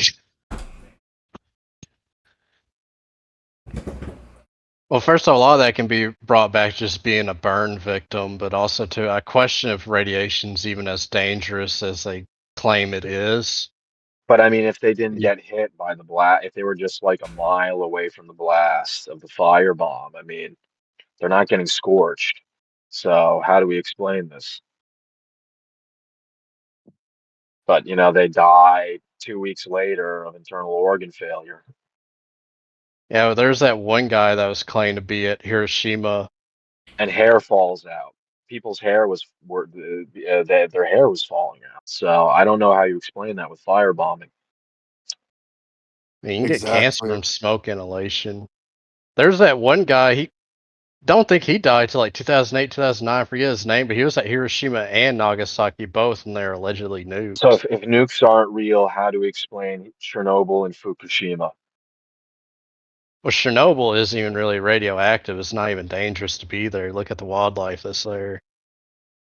My understanding of the wildlife is that there's a drastically elevated mutation rate, and we're seeing like accelerated adaptation.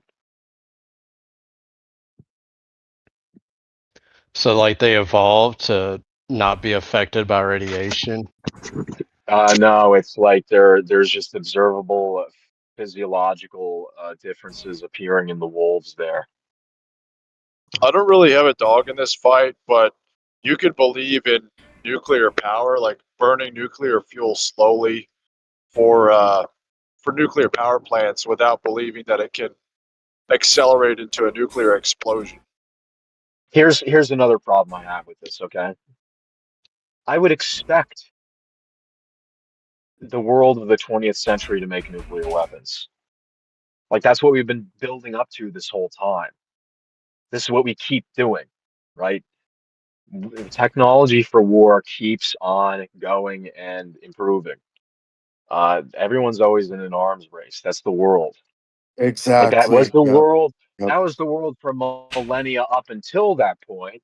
Why wouldn't that continue and compound with the Industrial Revolution? Why? What they would want to do is to make nukes, not fake them. They would actually want to make nukes, 100%. You think that the elites of the world said we can make nukes, but we're never going to make a nuke?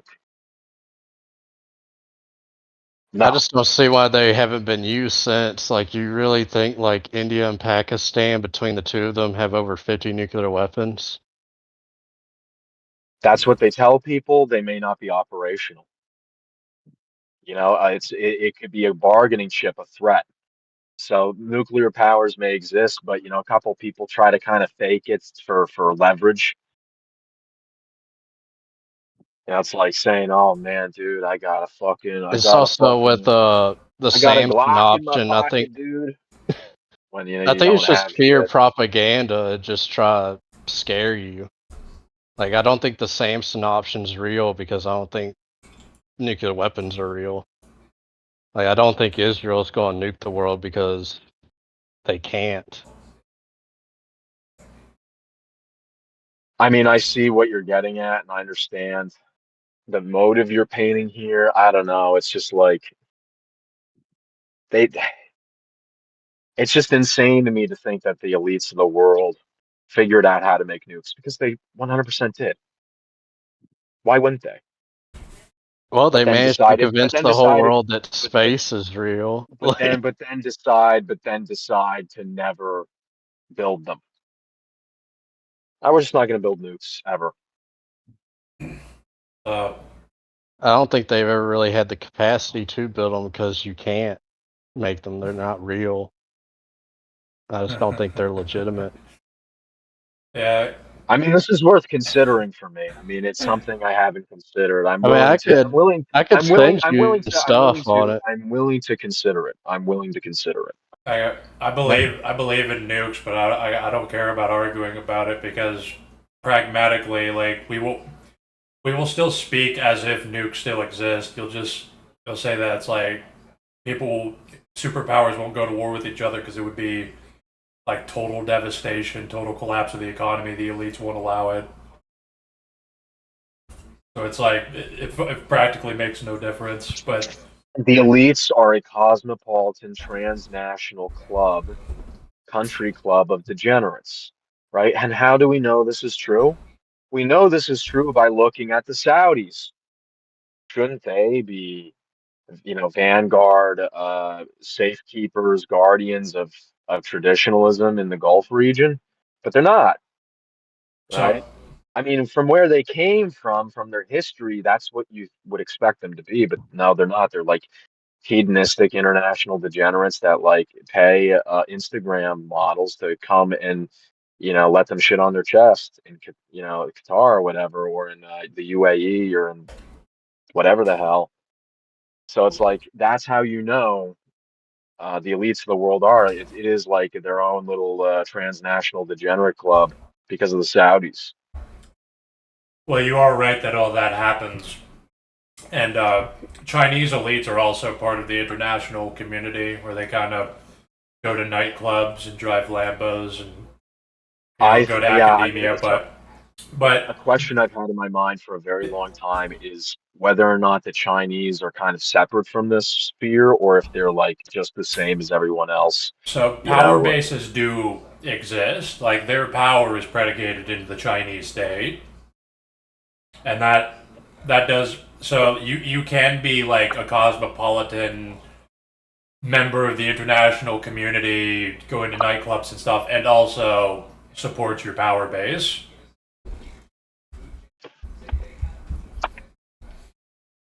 so it sounds like you're saying to me that there's some restraint. They indulge a bit, but not too much. It's definitely not like the Western world where people genuinely don't give a fuck about their own countries. Like China has to succeed. China has to maintain its independence so that these people can retain their power base. Like the Chinese elites do not have power, and if China cannot retain its independence from Yeah. the American world order.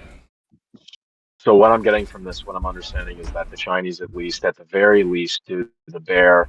They fulfill at least the bare minimum obligation of nationalism and national loyalty in the interests of the Chinese people on some level. Even if there's corruption, even if they're taking a bit of a cut. Ultimately, the policy of the state is not designed to like eviscerate the Chinese people like it is in America and Europe. Yeah, like not just the necessity of their situation, but also I think the ideology does help them. It does kind of make a difference if you have Karl Marx hung up in As your your window building of dressing, absolute power.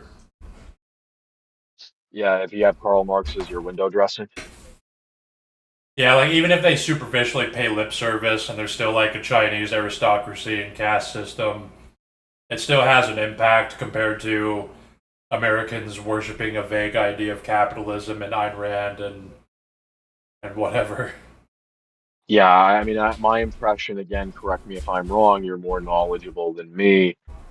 Um, but my impression of China is that it's like, yes, again, there's corruption, but it's not, I'm sorry, I lost that thought. I just lost it. I'm so tired. It's I'm going to take a moment. it's corrupt, but they still have some sort of interest to further like the interest of their society and state. Yeah, that is happening. China demonstrably is more competent than the United States, and they can actually fulfill long-term agendas. Okay, I found it. It's back again. My impression of China is that in function and practice, mechanically, they have largely departed from. They have this like quasi-capitalist system, and they've significantly departed from Marxism. And it's mostly just used as iconography and window dressing to justify the legitimacy of the state. But it's not in practice. It's just I mean, Deng Xiaoping. I don't care if a cat is white or black as long as it catches mice or whatever he said. Deng Yes, Xiaoping.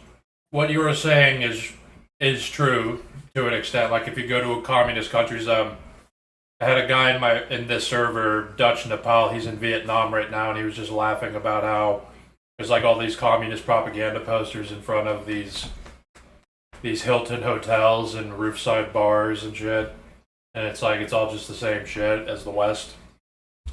But at the same time, do you think it makes a difference if like the foundation of your society's philosophy is grounded in Marxism compared to a vague notion of the founding fathers and individualism? I mean, it doesn't matter a ton what the country or the race is rooted at ideologically at its base, because people always depart from their origins, right? I mean, you give the Constitution to a bunch of Africans and put them in Liberia, and what do you get? Well, they departed from that origin point of the Constitution, didn't they? Yeah, So, but I mean, people, you can give them a bunch of words and abstractions and ideology, but they just end up appropriating the symbology of the ideology for their base nature, and so it always departs. you're right to an extent, but it also like I'm not even denying that like what you were saying is right to an extent, but it also does make a difference. Like we look up what's our intellectual foundation, like who's our idols. Like there's a clear difference between like Ayn Rand and Karl Marx. Like if your intellectual foundation is on critiquing elites and capitalism, this will probably culminate into more objectification and skepticism of capitalism compared to like the religion around capitalism the Western world has and individualism. Like, yes, they are. It is like superficial. The masses are retarded. This is my argument against communism and classless society is that it doesn't matter if you give power away to the retards, to the masses, because it will just turn into this. But they still benefit from like the ideological foundation where they're accommodated to scrutinizing capitalism and reflecting on like, are we being corrupted by capitalism? Like, do we have an elite class? Are we actually going to achieve communism in 100 years, like the government says? Right. I accept that it does play maybe more than a minor role, but a middling role. It's not the most potent factor, but it has an effect.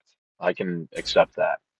Yeah, like, yeah. I mean, I think we're both right. I mean, I'm just saying. I'm not even saying you're wrong. I'm saying also this. No, no, no, you're saying it's multifactorial. Multifactorial. Yeah. Yeah. No, I mean, many things are multifactorial. Not everything is. That's another fallacy. If treating everything as being mono-causal or just one factor caused, if that is sloppy thinking, if that's rigid thinking, then so is the inverse. That some things are kind of more binary, and some things are very multi-caused. Whatever the term is, has many causes. Well, it's like the infinite potentiality of being. It's like whether or not things are multifaceted. That's something like physical and circumstantial. You want to be reasonable. You want to be like prepared to reason anything that's going to happen in the universe. Like some things are pretty singular and other things are pretty complex. Yeah, I agree with that. That's exactly my point.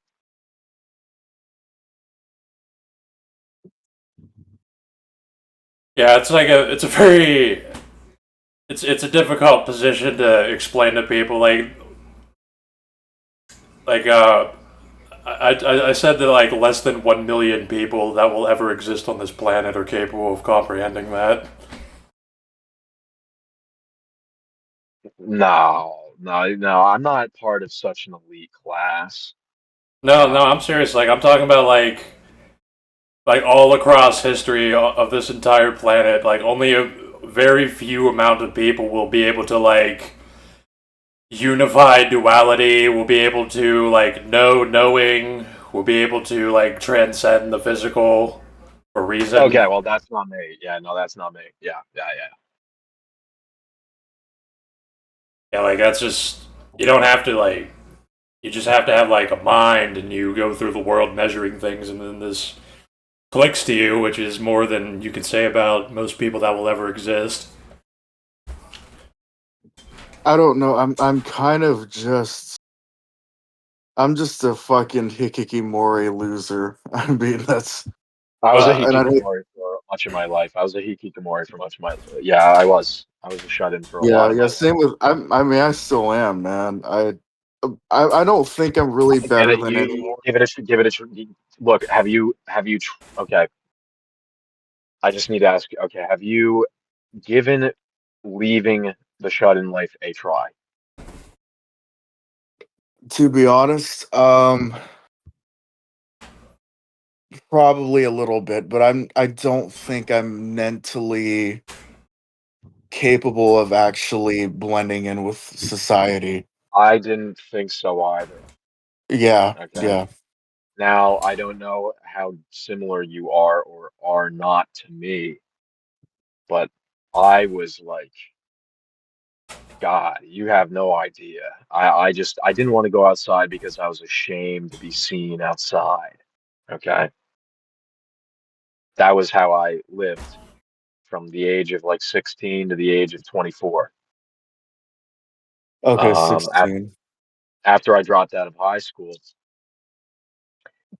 it took a tremendous amount of effort. It was incredibly difficult, but I managed to become somewhat functional, get a driver's license, get a car, get a job. And Mhm. look, life is not a ton better. But if I had kept going as a NEET, I'd be like a point worse today. If it's on a scale of 1 to 10, my life would be about a point worse. Things are crappy, but I'd be like mentally in a deep hole because I was Right, yeah. sinking deeper and deeper mentally into a deep hole over like the 12 years I spent as a shut-in. Yeah, that can damage you. I I don't really How so old as are a you? kid, so I'm 25. Um Okay, you're okay, dude. Dude, if you haven't given it much of a try, just give it a try. Okay, now's the time to try, not when you're 35. Okay, if you want to lie down and rot, you can do it later. That was the mistake I made. You know, if you hate it, you can go back to being a NEET. I would just encourage you to stick it out for like 6 months, um, because it did improve my life a little bit. I mean, there's been a bunch of shit I've had to deal with as a result, but I think I am in a better place today than I would be if I had remained a shut-in and a NEET with no job. And it's not because the job is good in and of itself. Doing a job sucks, but it's money. You know, I had no money and I couldn't do anything, couldn't live. I don't I think I am because I kind of had this premonition as a kid that I would be sort of I would never have a job, a wife, or children. I would Dude, when stay I in was in my middle room. school, dude, when I was in middle school in a Christian private school, in middle school, when I was like fucking 12, 13 years old, when they would make us do class exercises and we had to like talk about what we thought we would be as adults, career wise, I said, I think I'll be homeless. Okay, when I was like 13 at this and it made other I mean I to other kids I was a freak on because of that. I mean, I didn't really believe in God either. I wasn't too self-aware, self-conscious as an atheist, but I was not at all like mentally checked in to religion in any way. I just it was less than an afterthought for me. But yeah, I told them that yeah, I think I'll be homeless. Right. I don't think in a Look, sense I sort of maybe you're a bigger spurg than me. Maybe you're more mentally screwed up than me, but I was I am, very yeah. mentally. But no, dude, I was very mentally screwed up in all sorts of ways. You have no Mhm. idea. Okay. Like as a NEET, as a shut-in, I was so neurotic in every conceivable way. Oh God, I'm really neurotic. I will 100%. There was this German guy I was talking to, and he's sort of the same way. He is on the autism spectrum, but we sort of it is the same way. It's just being afraid of the outside world and kind of I don't know. And it's just it's I was weird, afraid. I was afraid, dude. I was afraid. I had to fight like hell. But I right? do know now I'm a calmer dude. Dude, I'm sorry I'm being such a pain, but it's just this is really important to me when I see someone in this same exact situation I was in. I definitely I'm a calmer person now. I genuinely am. I can handle stress better. I'm not saying I do a great job of it, but it's night and day compared to how I was 5, 6 years ago. I mean, a bunch of crappy stuff happened. I got through it. I survived it. Good stuff happens. Some good stuff. A lot of it was meh. But on average, I feel like a point better than I probably would have if I'd stayed neat, and that means a lot. That makes a big difference for somebody like me.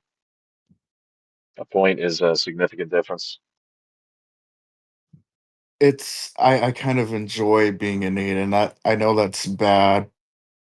I was never an ambitious person. I was kind of very obviously just very let go socially. I was not a social kid. I hated school. I don't know. I don't really I'm just coasting. I'm very bipedal. I'm very just going on my own instincts. A few instincts I just was like similar. I was similar, sleeping. dude. I was similar, dude. I look, Right. I'm you and I seem to be a little different, but I don't think we're so different that some of the same consequences I was suffering won't visit you as well down the road. Um, might take a bit longer, but it's like every year that passes, you're there are things that are socially acceptable for you to do right now that will not be in 5 years, like when you're like 30. Okay. Oh yeah, People exactly. are going to I've expect more of you, oh and yeah. you're not going to be equipped for it. It's going to be even harder to dig yourself out of this fucking hole, man. I'm sorry for being such a pain, but it's just like, Oh no, dude, you are 100% right. No, I don't even I think about it. I do. I mean, just um Nike, just do it. It's gay, it's cringe, it's low IQ, it's brown coded. Who cares? It's reality. You've got to just move your body like a spastic retard. Okay, you got to. I find it difficult to pick myself up out of bed, right? But you just got to start moving your body. Put on music. Put on music in the background while you're like picking stuff up or you're doing something like that. You just start moving your body like that, man. That was how I got started and got out of being a neat. I would like clean the apartment while I was like listening to my favorite anime soundtracks in the mhm. background. I it's just kind of weird, but I want to live this for the entirety of my life, and it's just kind of weird because I think I am not mentally capable of actually being in society. I really do not. Dude, that And is a I huge will be commitment. honest. I'm being Dude, honest. that is a huge commitment. You're making a big gamble there, right? I You're understand. spending And you're spending a very finite resource with absolute certainty that you won't feel differently in 10 years. I felt the oh, way I you know. did when I was, I dude, I felt the way you feel, I felt that way when I was 20. I felt that way when I was 21 and when I was 22 and at 23, and then it started to go away at 24. And I know that you're 25, but it might just take longer for you. That might be the only difference between you and me. I don't know, but it's really worth seriously thinking about it because this is life and death. This is your life, man, and you only get one. yeah, Wow. it's kind of I do think about it. You can lie down and Um, rot when you're old. You'll be forced to anyways. The world will clip your wings. The age pill will come and get you. oh, it's already it got me, man. God. No, no, no, no, no, no. There's a difference between you at 25 and you at 35, you dense fuck. Okay? You are at the best point in your life in terms of potential. I'm not saying it's good. That's not what I'm saying. I'm not saying it's good. I'm not saying your potential is good, but it's not going to get better than this. This is your chance. You won't get another. You're not going to come back when you're 40. You're not going to have a comeback and like get like a 29-year-old fucking 5 out of 10 white girl. That's not going to happen. Once this window closes, it is closed forever. So It I'm just wasn't gonna okay. happen for me I'll regardless. wrap it up. I'll wrap up my sermon, but I just want you to really think hard about this, man. You need to really think hard about this. I mean, it depends on where somebody is, because you can't say that to me. Because I'll tell you exactly what. Because I did do that, and I'll tell you exactly what happened. Like you're working for nothing, and you're surrounded by shit people, and the world was as bad as I thought it was. You're just working to pay for things to go to work, not even And if saving that's how money. it turns out, and if that's how it turns out, and your best efforts don't bring you to a better place, and you stick it with it for a while, and it doesn't get better despite your best efforts, fine. Then you can lie down and rot. Then you know you've answered the question. It won't be nagging at you for the rest of your life. It might not be nagging at you now, but in 15 years, like life is a long time to spend alone, dude. I mean, I would tell people it doesn't really matter to go out and experience things unless you want to be a mentor to other people. Because I can only tell other people about the way things are because I experienced enough to have a foundation.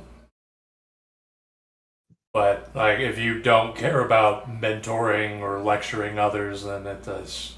Like, I mean, who cares? Because I'm not it's kind of weird. I don't really I plan on going to college. I do. But I'm not like I was never good at school. I kind of just my self-esteem was destroyed. So I can't really there's a lot of trauma with school and everything, so I'm not, you're all right. 100% Jack. You are 100% right. I'm not going to Yeah, I'm sorry. deny Yeah, what you say. I I wasn't mean, taking into consideration what your life experience may have been, and I apologize for that. But no, you're good, man. You're good. I no, you're good, man. I just I well, my just life don't want you experience. I just don't want you to be in like mired in regret when you're like 40. I mean, I don't know. I don't know if I'm gonna live that. I mean, 40s is questionable for me. You know, my People say that, it's but most people, and for some people they mean it, but most people they cling on to life. I mean, I've seen people that said stuff like that and they clung and clung and clung and clung until they couldn't cling anymore. You can surprise yourself, You can turn out to be somebody that you didn't think you were. I would co-sign everything Jack Knife is saying. As Dags would say, like you can find your limits by just going out and doing things. Like find out what your limitations are, like what you're capable of. If you never exercise that, you'll never know what your limitations are. Well, I mean, based on what Authoritarian just said, in his case, he had bad experiences in school and that, impacted him. I mean, that can like give you an idea that you're limited in some way if you have a negative experience, but just because you have a negative experience one time doesn't necessarily mean it'll always be that way. So it's worth trying multiple times. That's what I happened to mean, me. I enjoy. I mean, I have. I mean, I read sometimes. I have hobbies. I'm not unhappy. I had Um, almost entirely negative experiences for the first 22 years of my life. Almost entirely. Everything ended in disaster. I was a miserable kid. Um, but I did manage to like actually occasionally have good things happen and feel good in the last like 5 years. It I took a do ton of think for effort. I do think for some people the juice I'm isn't not a really Chad. worth the squeeze, though. Authoritarian. Yeah, I I'm don't. not a Chad. I'm not a Chad. I'm not even a high tier normie. I've got like a fucked up hairline and forehead. I'm recessed. I mean, I've got a strong jaw, but the maxilla is recessed. Like, oh I got god, Jack, yeah, I my got dark teeth. under eye circles. I mean, dude, that It's Jackknife, I think you're being too hard on yourself, but I am curious, authoritarian. Like, what are your stats? Is there something majorly wrong with you, so or are you kind of an average guy? I would call myself a mental. I am definitely a mental cell. that can be Um, overcome.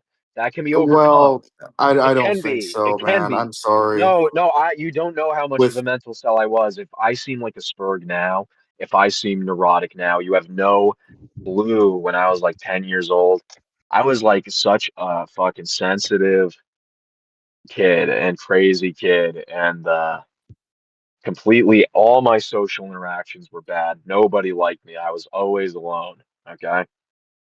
Like I was such a mental cell, you have no idea. I was a pessimist by the time I was 8 years old. Okay, I would whine constantly about everything to anyone that would lend an ear. You know, it's not an attractive trait in a kid, right? Well, authoritarian. What are your stats? Like, are you fairly healthy? Like, do you have any major deformities? Like, what's going on? so okay, so I'll give you my stats. I am 5'8". So I'm kind of on a little bit on the short side. I am white, ethnically German, English, and Irish mostly, and then with Russian, Norwegian, French Canadian. Then there's a little bit of Ashkenazi from it's a German Ashkenazi from my dad's side, so it doesn't matter. It's very little. I have 5'8". I have shit teeth. I have a full head of hair, but I'm not. It is receding. But it's not terrible. I would say it's Now's like the time to save it. Now's the time to save it. yeah, exactly. Yeah, Now's the no, time to save definitely. it, dude. Come on, let's go. It's go time. It's game time. You Look, I'm always not even hear against, these. dude. Look, I'm not even against lying down and rotting. Okay, I'm not against lying down and rotting. Lie down and I'm rot against it. after you I have. mean, I No, no, even but am then hold against on, it. but lie down and rot after you've tried your best for a couple of years. Oh yeah, Like absolutely. just Yes. trying my best, even though it's brought a lot of shit into my life and a lot of Mhm. problems and crazy days and I a lot of misery. But it's brought like good things too, which I didn't ever have in my life before. And aside from that, there's a certain peace that's come from me knowing that I've tried my hardest. Oh, absolutely. Yeah. No, I agree with. I would 100%. No, I'm going to I'm going to do some college classes uh this fall, so I'm not entirely. I'm not trying to completely isolate myself, but it's just I have a lot of trauma, and I do have mental illnesses.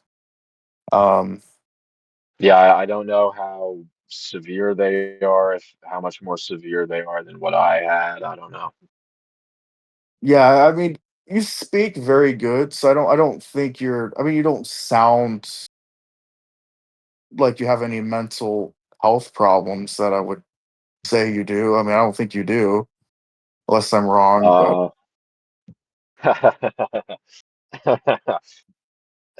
oh man. But I guess authoritarian, like you I'm said you good. were you said you were 5'8". How much do you weigh? right now, I mean, I am overweight. I will say that I am 230 pounds. The last time I weighed, so I'm a Oh, little you're bit. 5'8". Yeah, yeah. Oh Yeah, shit. that's not good. I Uh, mean, you can I fix that, know. but it's gonna take some work. Well, um, that's how's your face? mostly my face isn't terrible. I would say my Give it teeth is the worst part, okay. and I have some Give fat. me an out of 10. Give me an out of 10. Okay, well, okay. So should I give you an out of 10 if I lost weight? Yeah, Uh, okay, with okay. less weight. I have good cheekbones and good eyes. I've been complimented on my eyes. I mean, I have good eyes. I like they're hunter eyes. I have high cheekbones. They're like Dude, very Germanic.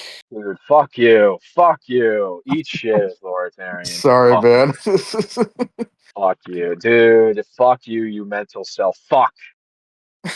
Dude, this No, could be I'm not. fixed. I'm not saying I'm not good This looking, situation man. can be look, dude.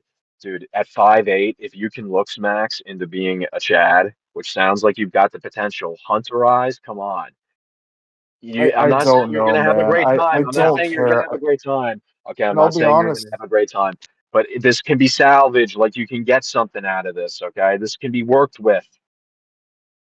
It's a mental cell. There are mental cells, man. I've met men who are they completely are blow me out of they're high IQ. They're six Well, foot something. They have here's the question. autism, Here's the I've and been question told when that it comes I'm a to mental I don't cell. know, man. I've been told I'm a mental cell, but I managed to get to where I am today. It was well, very difficult. It was so hard. You have no idea how difficult it was, but I did it. authoritarian. Here's the question about how bad your mental seldom is. Are you on any mental medications?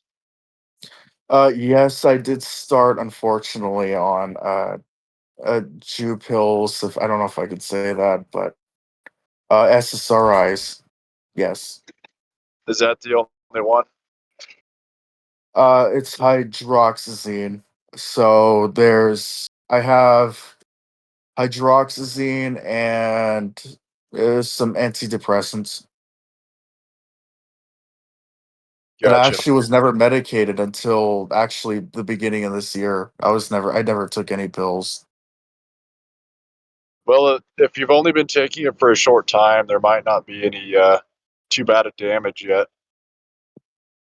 Well, they've been actually helping. I mean, I'd hate to say that. I mean, I have been gaining weight, and I think the pills are contributing to that because I was kind of, I was always kind of, well, I was skinny fat as a kid, sorry, but oh, I was skinny fat as a kid. I was actually outside and I was active uh, in my childhood, so I'm not entirely like, This can be salvaged. This can be saved. I'm not saying you're gonna have a great life, but it's worth a try. These are not bad stats. Now, I know it's radical. I know this is radical.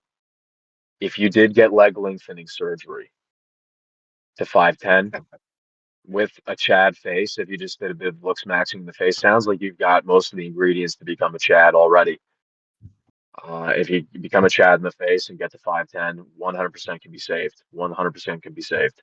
This is this. You, I I'm not saying okay. I don't Maybe not know 100%. about that. I mean, Maybe I not don't think you 100%. should. Maybe no. This Maybe is not this is 100%. But salvageable without leg lengthening surgery. He just needs to find a woman who can tolerate you know what? yeah, somebody Okay, who's not so like 6 foot tall. I live I live in Alaska, right? So It's I over. think no, oh but no, there's a lot of no. Asian women here. And so I've had positive interactions with like Japanese women.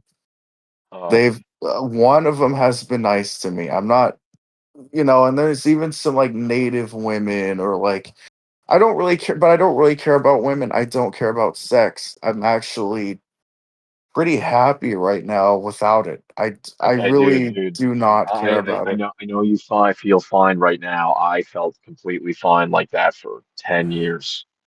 Okay, but you need to consider if there's some physical factor here, some aberration in your health.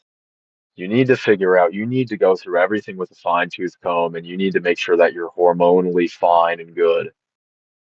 Okay. And so you need to make sure this is not physical. If this is physical, then you're setting yourself up for a lot of misery. Now, if this is truly like a purely mental, philosophical, intellectual position you've arrived at, fine, but you need to be damn sure it isn't physical. It's definitely not. I just I don't think What I'm actually compatible with or society. I just want to avoid people.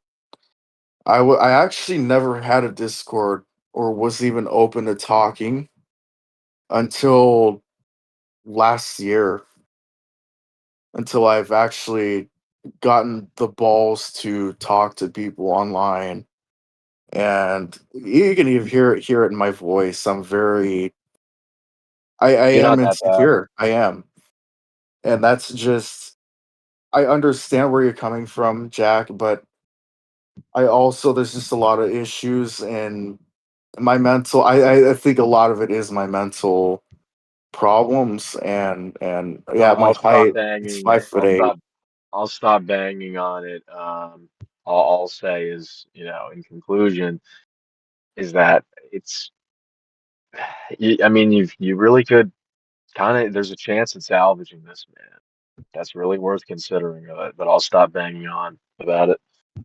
I mean, mental problems can be improved. I improved mine, and they were very bad. But is it really, I mean, what is making it to you? Is it just getting out of neatdom or I um haven't made it. I being haven't made it. independent? I haven't made it, but I have made progress. Right? I Well, haven't that's made it good. to the top of the. I haven't made it to the top of the mountain. I'm nowhere near the top of the mountain, but I'm higher up than I was before. It took a lot of effort, but I'm higher up than I was before, and that means something to Right. me. So I'm just saying, it's super important that you make sure that this is nothing hormonal, this apathy, this disinterest. You need to make Well, I sure think it this is likely is. philosophical. A lot of mental I problems are downstream of physical problems. So if you're Yes, but not overweight, for all. example, that will mess up your hormones. Yes, but not all. Not all. He may I be the was sort of the never exception. really sorry to interrupt, No, no, no. Jack, Go but ahead. Go ahead. I've been oh, it's monopolizing. okay. I'm sorry, man. But I was never really overweight as a kid. I actually just started really going over 200 pounds at, I guess, probably even just this year, last year.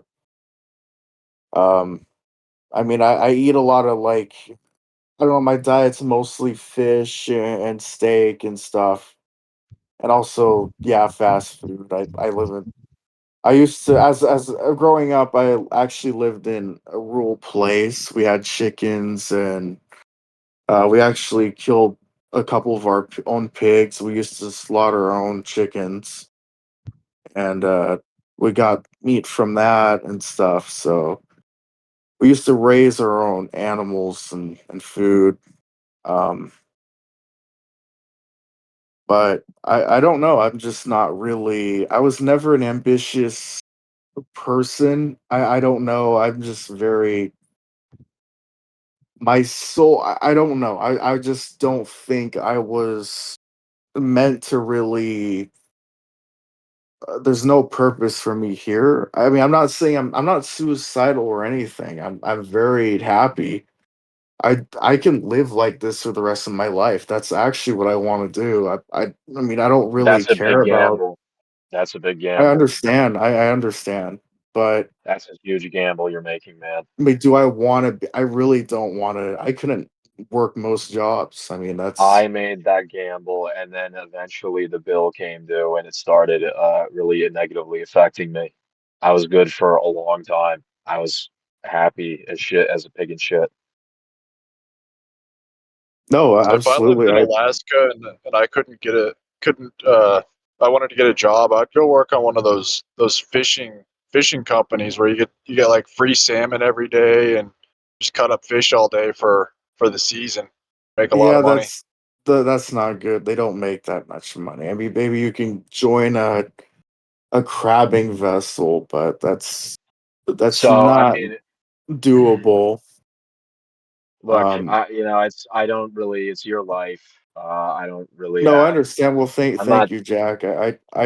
I appreciate the advice, man. I mean, you're a good listen to even in these streams. You know, you're cool, man. I mean, thank you, but I have only been spurging out as much as I have been because it just pains me to think about what might happen in like 10 or 15 years to you if things keep on going this way. The chance that you end up in just pure misery. That just concerns me as well. I understand. I mean, I no, I definitely think about it. And once you're in that Um, hole, you can't get out.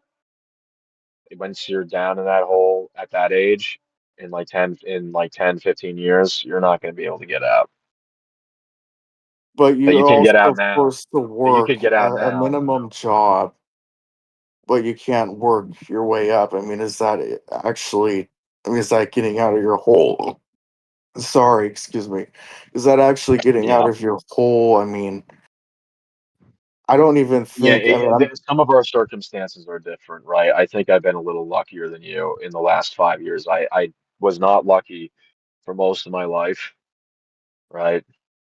right. My life was crap for like most of it. But in the last 5 years, I've had some lucky things happen. The winds of fortune turned in my direction a couple of times, and maybe that just hasn't happened for you. And if that's the case, there's nothing for that. I can't.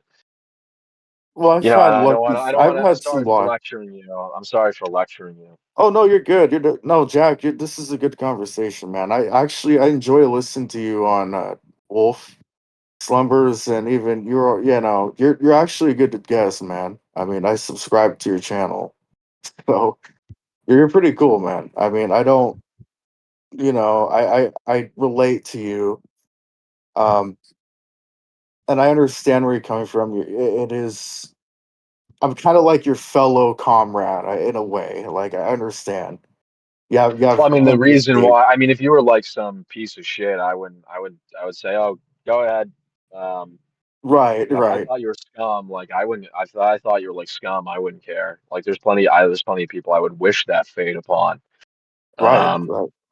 but it's only because obviously, like, you're a similar type of person to me. You're kind of similar type of guy. Obviously, I care then. Yeah, well, thank you, man. I know, and I understand. I take your advice. I don't, and I think about it all the time. I mean, I really do. I mean, The smallest step, the first step is the hard. It's a cliche. yeah, it It's is. eye roll inducing, but it's true because I experienced it. Going from 0 to 1 is the hardest thing you can ever do. Everything I've Right, done since then right. has been easier. Everything. Even a lot of really bad, terrible, very difficult shit has still been easier than going from 0 to 1. Absolutely. So what are you guys talking about exactly? Like what would going to one look like for him specifically? Yeah, I mean that's a good question. I mean it's him embracing the neat lifestyle and instead of embracing it like trying to live out in society, get money and try to form connections with people, like-minded people, sell looks max, like just try because and the only reason I say that is because he said to me he never really tried particularly, right? Oh, I okay. think you All said right. you tried kind of once, right? Well, I'm not built for that. I actually enjoy being secluded. I mean, I don't. I I was the same. understand. That's the thing is, man, I was the same, But then Right, right. But it I started get. hurting after 11 years.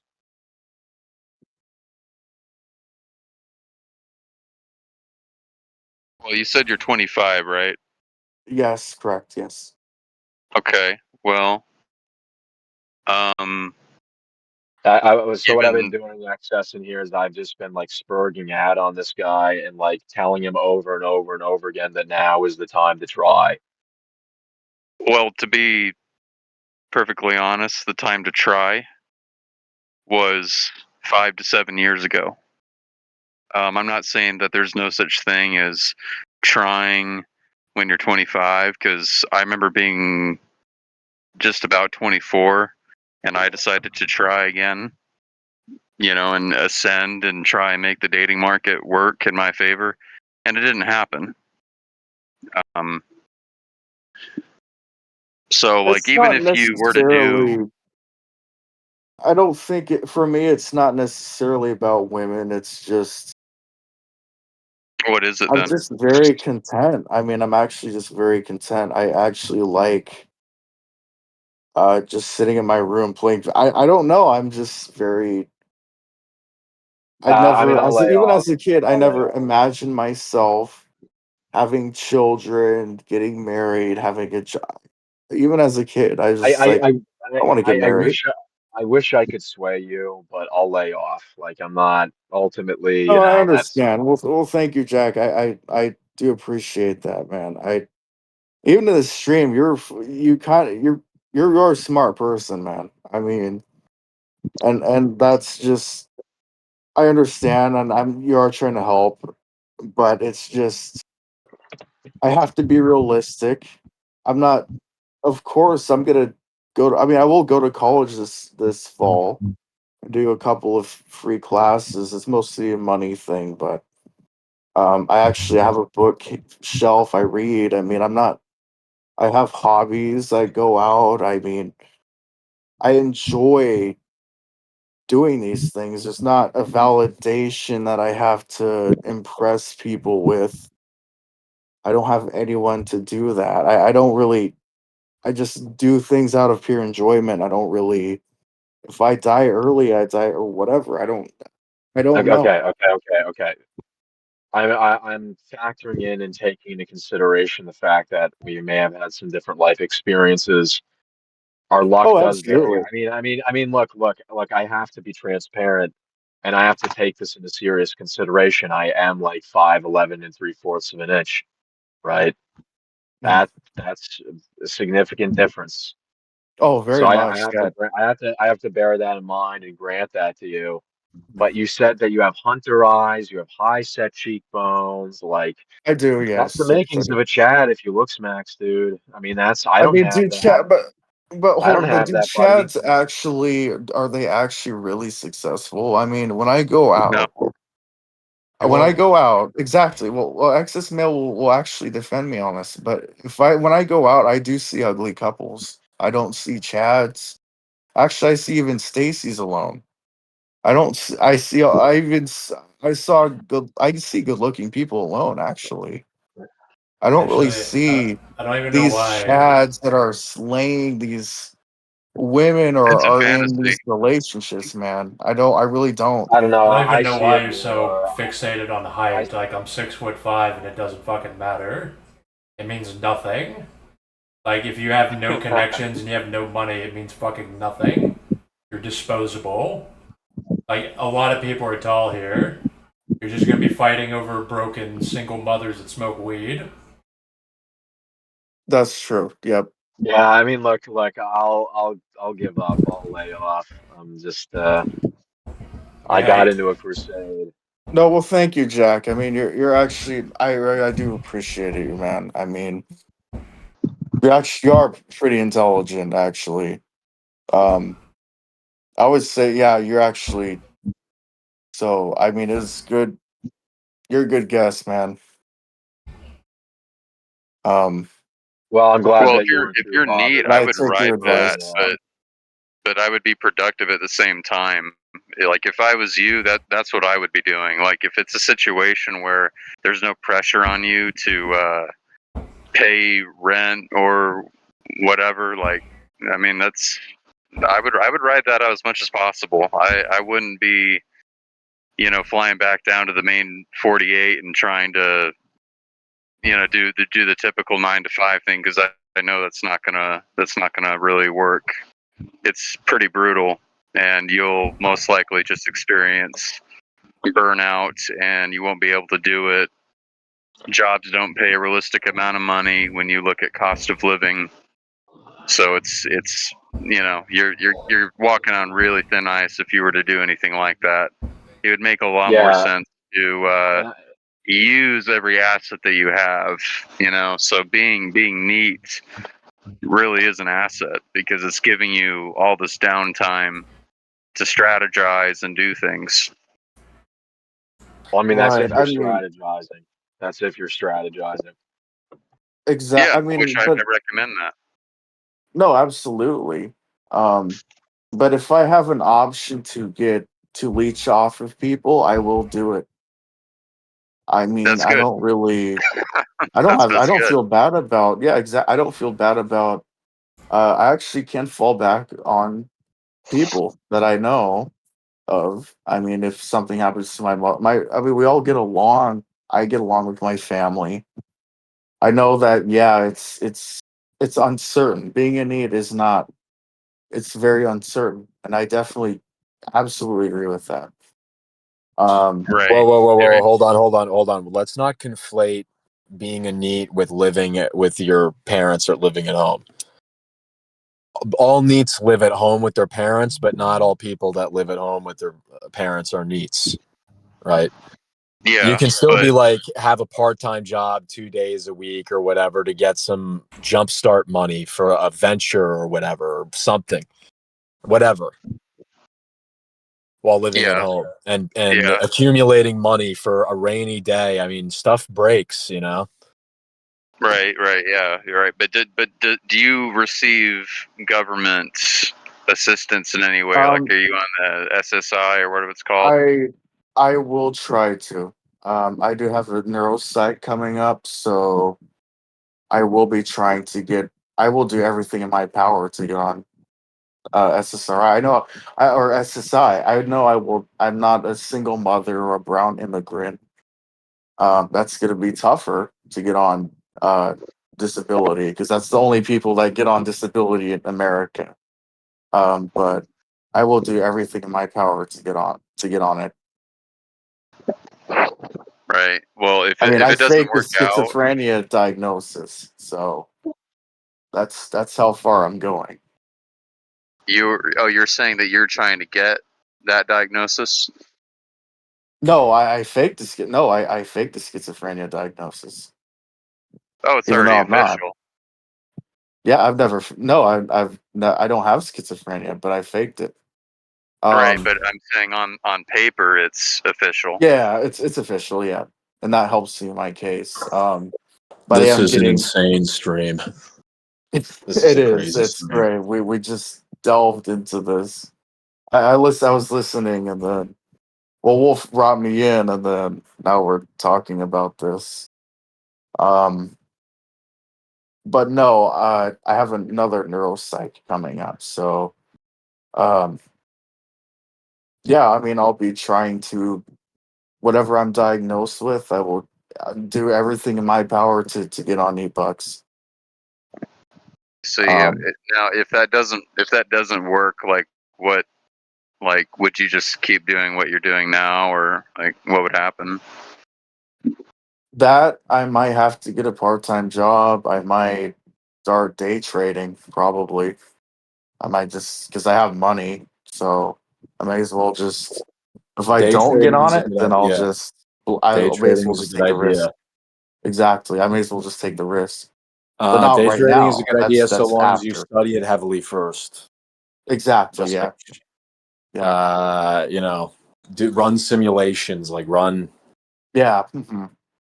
Just yeah, make sure you really know what you're doing first before you jump in. Exactly. Yeah. Now No, that's a good absolutely. idea. I like the sound of that. Yeah. That's not a bad idea. Just pull Well, out it's not before a the MGTOW economy collapses. cowboy. Just you got to make sure you pull out before the economy collapses, though. Oh yeah, no, I know. I mean, The that's why it's American day trading. economy is Why it's day definitely. I mean, stocks. Well, I said earlier in the stream that the ceiling of hyperinflation is when wage slaves start dropping dead, and that's the only time that like things will actually start crashing.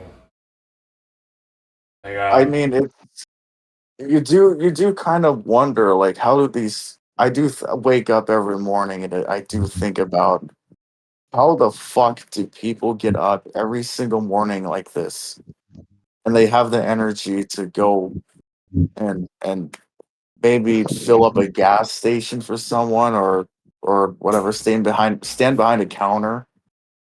How the fuck do they do that? well, they're Blue stupid. blue pill propaganda. I'm And one they're of these stupid, people, yeah. buddy boy. I'm one of those people. I mean, but they're not stupid. They're. Many of them. I'm not In my smart. I experience, don't they think are I'm smart. stupid. Like when I look at most people working, I'm like, this is where they should be. Like they wouldn't. They would I be am no one of these value people. anywhere. They're forced. They're I'm one probably of these forced to people. do that. You know. I mean, they have no choice. It's like But if they, if I didn't have any of this, I would be forced to I would be stacking shelves probably. I mean, yes, they are being I forced to do that, and they want to force you to do that too. But you see, the thing is that their brains are so simple that they can actually handle the tedium more. I mean, they obviously still need to smoke crack and meth and to cope with their shitty existence. But like, there's not really much going on in their brain. It's not like if you try to make a deep thinker work on a stack boxes or working in an assembly line.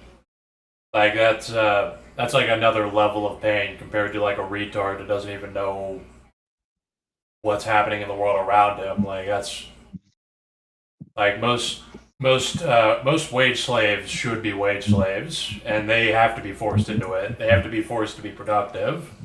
They have no value otherwise. That is most people. I mean, Cattle. You just if read they're me my like death sentence, Dags. This Thank you, might pal.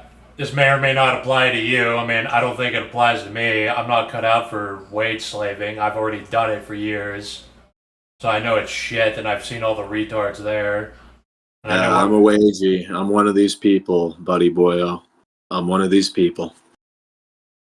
Yeah, and maybe you should or should not be there, but most people literally have no value. They have no thoughts other than being forced into labor.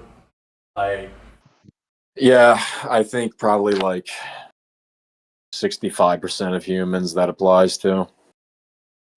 Maybe 75. At yeah, least. most of us are useless eaters, man. That's if you aren't Jeet Lawn and his workers, you're a useless eater. I'm not even sure like what useless means in this context because society is literally upside down, where useless people are the ones that dictate everything. Yeah, that's exactly it. Like your manager is going to be a useless parasite that just makes things worse for you when you clean up his messes, and then the billionaires that control the economy do absolutely nothing and make infinite money, and they also make your life worse in the process. Well, this is Like, adjacent to Collective Dismal's concept of, what was it? The term, Dags? Involuntary parasitism. Yes. yeah, Yeah. So, I mean, because you're a white male under the age of 50, you're forced to involuntarily be a parasite and to become useless because all the Exactly. Jeets Yeah. have all the IT jobs. Yep. thing is, like, I don't actually want to be useless. Like this consumption and sitting around doesn't really mean anything to me without something constructive to do. That includes these streams and talking to people and writing books. Like I need to do something. I'm only here because there's literally no options. Like I over the last 10 years, I would have been open to IT, systems administrator, electrician, lineman, uh, game warden, or something. There's plenty of things I would have been willing to do, but you can't. You're literally like, if you're if you have no connections, no status, no wealth, nothing, you're just. It doesn't matter what you are. You could be attractive. You could be a fucking Olympian god. It doesn't matter. Like you're just that homeless guy that smokes crack and is in shape to them. I don't know. I'm feeling pretty good at the moment because I'm working on a short film. What's the short film about? The short film, how should I describe it? There's this guy, and he's on a phone call. He enters this bathroom, this industrial rundown bathroom, and he's got to like cut this control chip out of his arm. and this control chip connects him to a mesh network of other chipped human beings into a sort of collective consciousness. And there's a glitch or something or whatever, and he had some moments or periods of time with his own executive function, and he planned a jailbreak. He made a deal with someone on the outside, and so he's got to dig this control chip out of his arm, and it's very tense.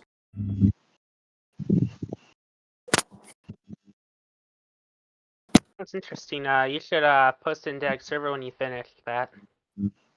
Well, I don't want to face dox myself. All right.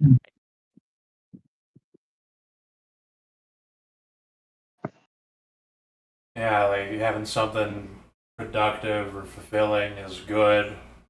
That's why I can do nothing all day, because I have something to do. Other than that, I can just consume shit, because if, like, when I was in the hospital, I would just watch shit on my phone, and I got sick of it because it's not padded out with something constructive to work on. And I'm kind of. Oh, sorry. I was just gonna end it with, like, I don't derive that fulfillment from wage cucking. It's all for nothing. I'll stop preaching. Okay, I'll stop with the preaching. I do appreciate Jackknife's advice. I actually do appreciate it.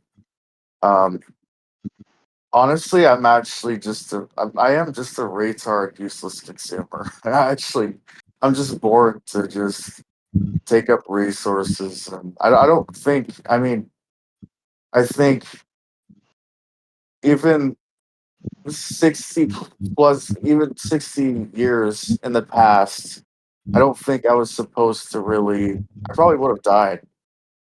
So I'm being kept alive by some miraculous reasons, but it's the modern age, man. I actually appreciate the modern age. I mean, So things could definitely be better. I'm only alive right now because of Obamacare. Or I would have probably died, like, probably 2 weeks ago or something. yeah, the dental industry is very. I'm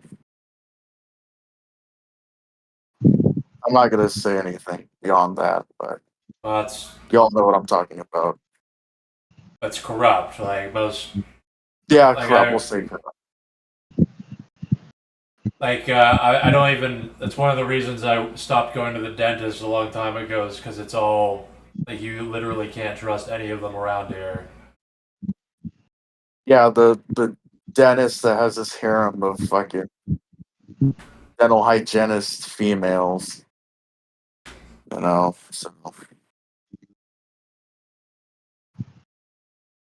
the 45-plus-year-old.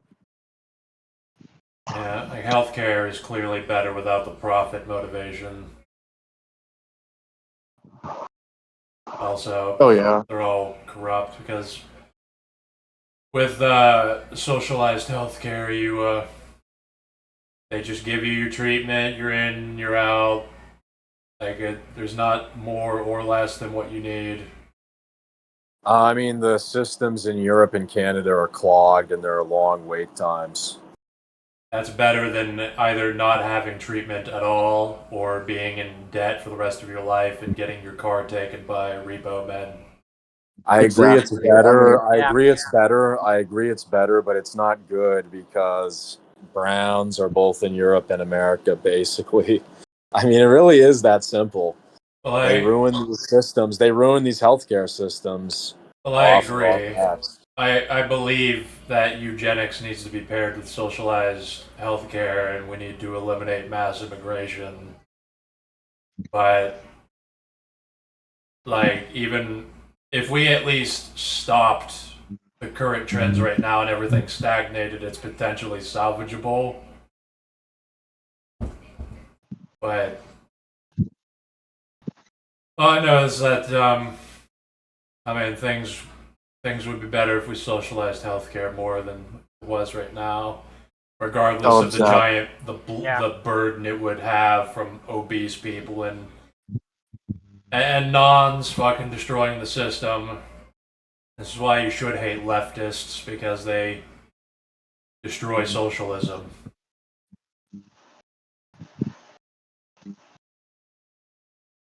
I still need to get my crowns, actually, so I'm in the same boat as you, Dex.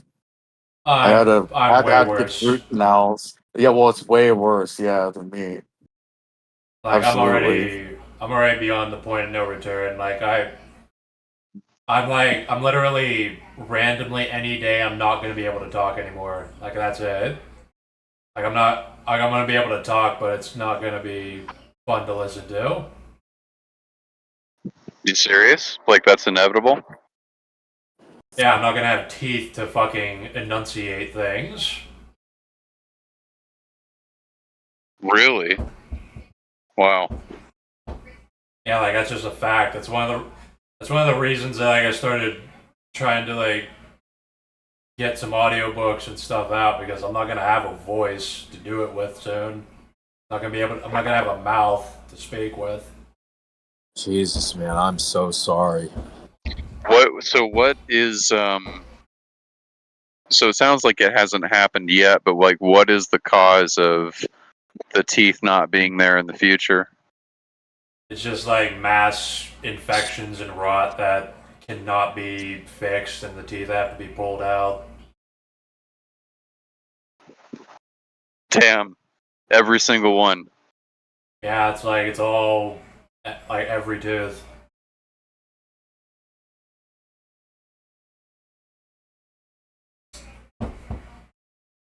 And whenever I get like most of the nerves are dead, and I do have strong genes that my it usually fights back the infections. But then that one time, almost a month ago, yeah, I almost died from it.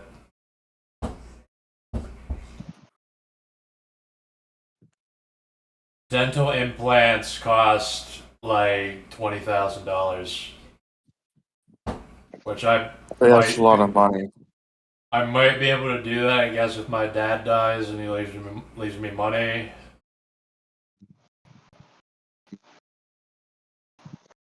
Even two teeth is a lot of money. Even for me, it's just, I would at least see, I have couldn't even like imagine all teeth. Yeah, I couldn't. I would It's just just, have the I would just have like a whole set of teeth put in at once without the molars. yeah, fuck. Are you eating okay, or is it just kind of, you have to eat in a certain way? I try to be careful and try not to chew too hard, because I could probably just chomp down and break all my teeth. Holy fuck.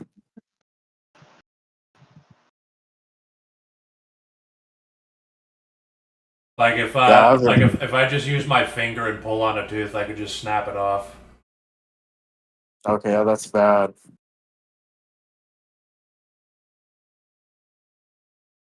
With all the money you're getting from your book sales, would you be able to like get any dental work done for that or not? No. It would be thousands and thousands of dollars. Yes.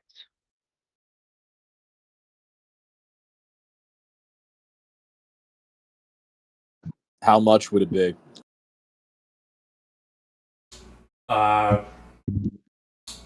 They suggested reconstruction that would be $1,000 per teeth, and that's only the teeth that I haven't lost already. And then dental implants, I mean, that would be 15,000 at minimum.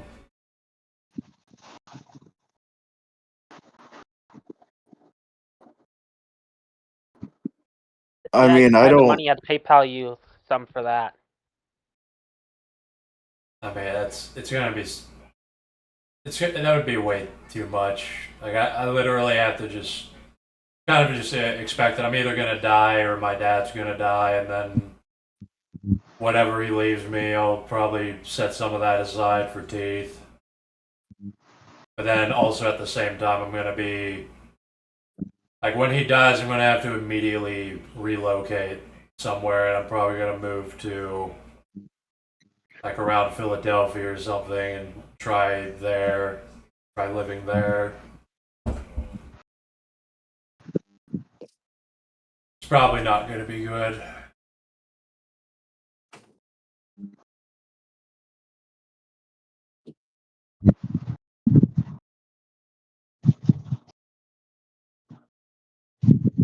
Yeah, I was, nobody taught me to brush my teeth as a kid, and I didn't really start caring about dental hygiene until like 5 years ago,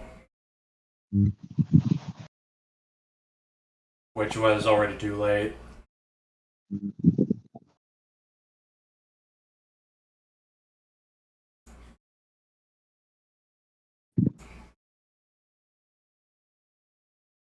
Yeah, I'm sorry, man.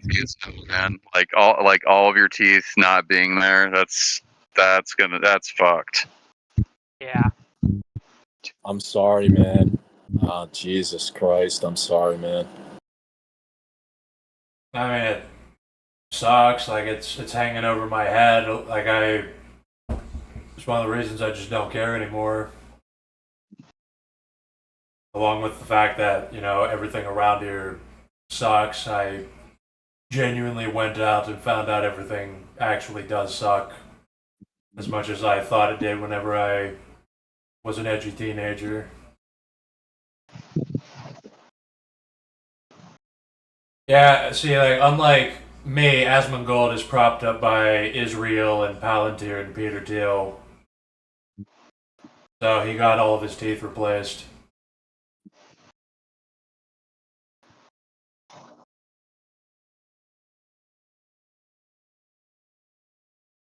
Yeah, sorry for being so preachy on this call. Yeah, I don't disagree with you. I mean, I was getting bored. Like, it went on for like a fucking hour, but I don't disagree with trying to do something, going out and doing something. It's just that, like, I'm not.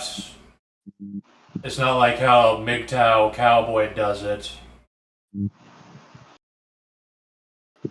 It's like, I mean, I would rather, like, authoritarian. He seems to have a better life set up. He can literally drink alcohol. I can't even imagine doing that.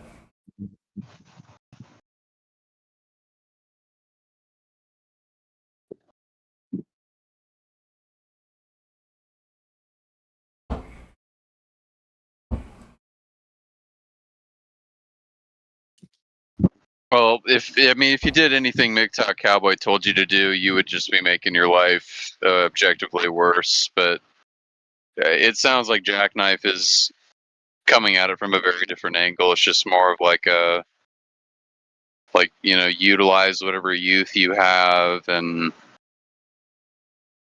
try to like make something out of life, but not at the same time like not doing something that's debasing yourself, which I would say like waging in so many instances is debasing yourself. Humiliation. Yeah, it's terrible. It's absolutely terrible. I mean, what happens out there?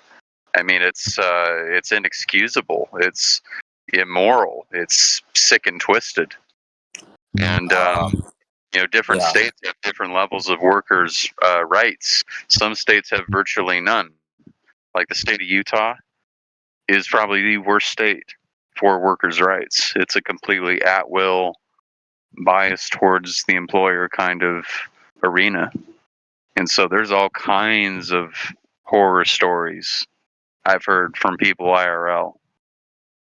I mean, it's there's no end to it. So it's a terrible, terrible thing in general, but that doesn't mean every job that's being held by someone is a nightmare. That's not what it means. I understand that there's going to be aberrations and exceptions.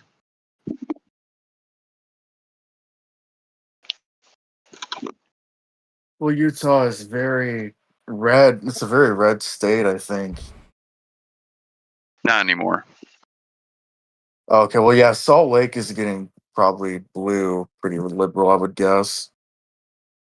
Oh, it's done for. It's getting very brown.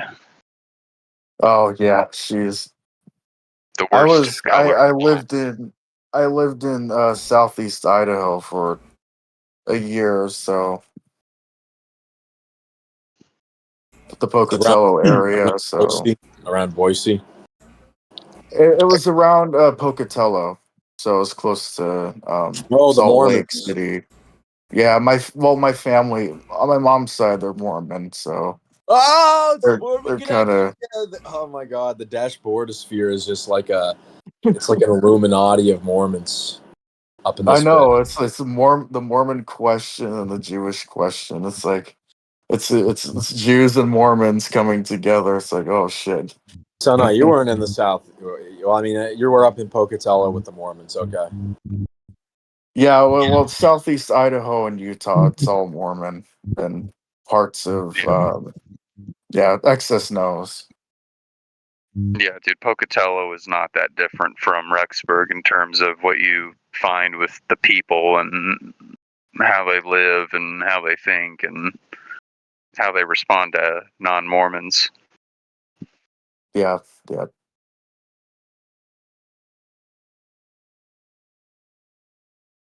And the Mormon question is very, very relevant. And there Oh, it is some sort of absolutely is. like Well, I Mormons mean, are actually. the relationship that the Mormons historically had with the feds. Oh yeah, that doesn't help. That doesn't help the optics either. But like Mormons, when you look at the guys who are actually at the top of the LDS Church and how financially concerned they are, I mean, they almost out-Jew the Jews. I mean, it's I nuts That's how actually they. true. That is very true. Yeah, you realize that the Mormon Church owns like significant portions of major businesses. Like a lot of them are like Goislop businesses, like Coca-Cola, Frito-Lay, Dreyer's Ice Cream, lots of stuff like this. They have an entire portfolio, many of which, these are companies that make literal Goislop. So why does the Mormon Church have their hands over these businesses? Why have they had stakes in this for decades? It's a very good question, isn't it? It actually really is. Oy vey! Don't call us Mormons. Call us LDS. Oy vey! They do it. They do an oy vey when you call them a Mormon. It all runs off like a raincoat. We call him Mormon. Please call us a Latter-day Saint. We aren't Mormons. Oy vey! Yeah, that's another tick that they have. Like they're really uptight about the whole the name thing. They think that saying Mormon is somehow insufficient, but like come on, we all know what it means. Like it's tomato, like LDS Mormon, same I mean, you thing. were drawing a parallel between them and the Jews, and I found another in this. It's like how Jews kvetch. It's their kvetching. It's like, oy vey, oh my God, we aren't Oy vey, Mormon. Oh, we're oy vey, Latter-day Saints. my bishop said this. Oy vey, my bishop. That's all you hear. It's just my bishop said this. My bishop, guys, my bishop. Oh God, So true. my fucking bishop. Oh, That's so true. That is very on target. Yeah. Excess. We need to investigate the Mormon question. I agree.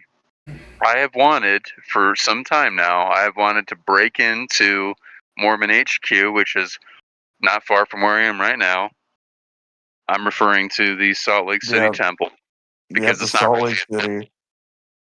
Yeah, because I know for a fact that they actually do have like all these off-limit, type rooms and storages, and I know that there's an underground thing, some sort of a tunnel walkway thing that I've seen the photographs of it.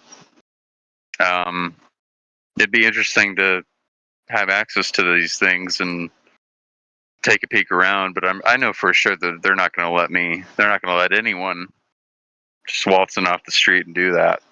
Oh god, I'm sure they have their own Epstein shit going on. I'm sure. I wouldn't even deny that.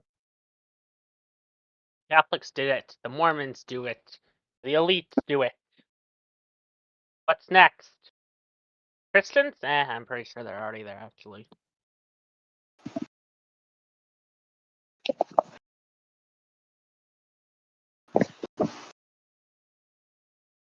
I Yeah, they're not honestly, no good. I mean, Yeah. that's I'm pretty firm on my my hypothesis there. I think the guys at the top um, are up to no good, and I'm sure that they and other nefarious people are working together in some way.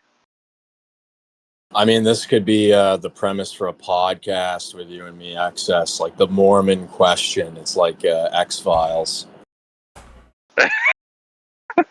Yeah, we got like a spooky theme, and all that And the jazz. reason why it's like the X-Files, it has that vibe, is because of the Fed connection with Mormons. And a Fed connection means an A. Lamau connection, especially in Utah. Yeah, yeah, definitely. Do you know about do you know about the CIA facility that they built here not that long ago out on the western bench? Did you hear about I'm sorry. What facility they built? So it's a when you look at it from a distance, it's very how do I say this? It's very Orwellian. It's very liminal. It's very blank. There's no windows. It's very, it's concrete. It looks like a set for like a science fiction film or something, but it's allegedly a CIA facility, and it's not far from a military facility called Camp Williams, and this is all like on the west side of the valley, and I think they built this facility not that long ago, because I was in high school when they were first working on it, and there was like all kinds of rumors going around on what it was, but I've heard through the grapevine through some guys in the military that were working at Camp Williams that it is in fact a CIA facility of some kind, and it's very under lock and key, like extremely tight security. The place looks ominous when you're just looking at it. That reminds me of Denver International Airport.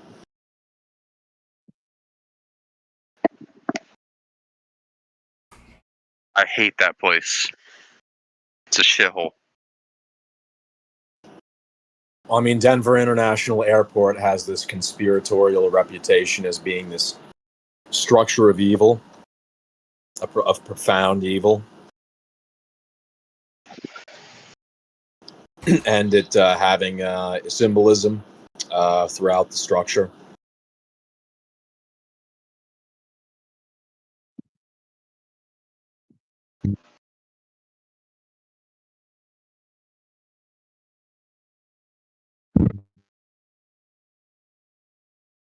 Somehow Denver's airport is actually more unsettling than like LAX.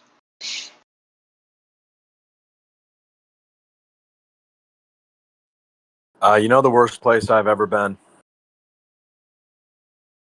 Worst place or worst airport The worst place I've ever been. in the whole world? I don't know. Youngstown, Houston. Ohio. Yikes. What? I wasn't expecting that. The worst place I've ever been is Youngstown, Ohio. My friend was in Camden, which is certainly worse than Youngstown, but Youngstown's pretty bad. Gary's probably worse, but Youngstown was rough as hell. That not one square inch in that town felt safe in any way. I mean, I got off the Greyhound bus, and the Greyhound bus station was like a police station. It was built as a police station, the Greyhound bus station. That's literally what it was. It had a central desk in the center of the room with a 360 view of everyone seated in the lobby, and it was clad completely in bulletproof glass and shit.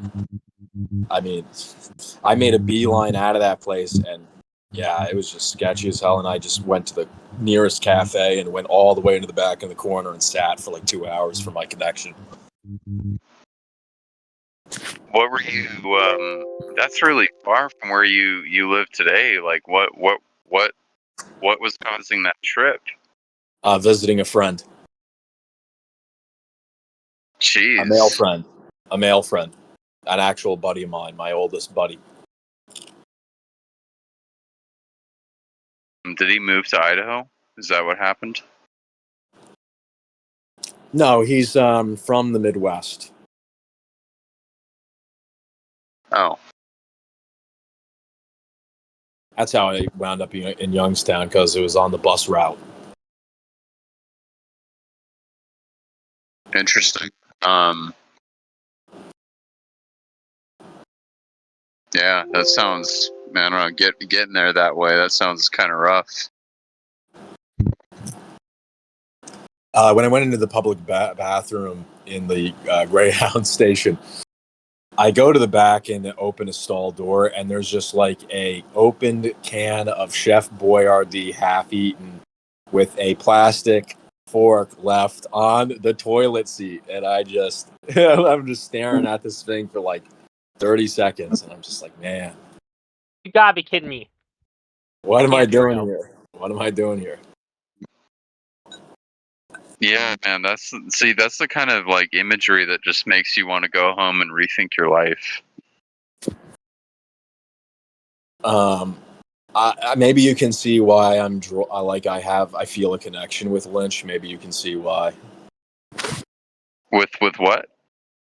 With Lynch, maybe you can see why I feel a little bit of a connection with Lynch. Yeah. Right. Yeah, I see where you're coming from with that.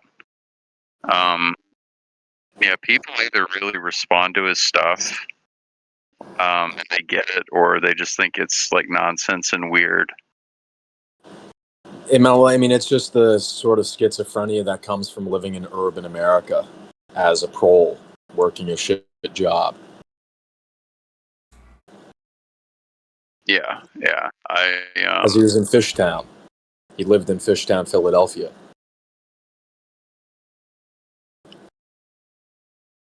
Yeah, that's right. But no, I've been around grime and slime.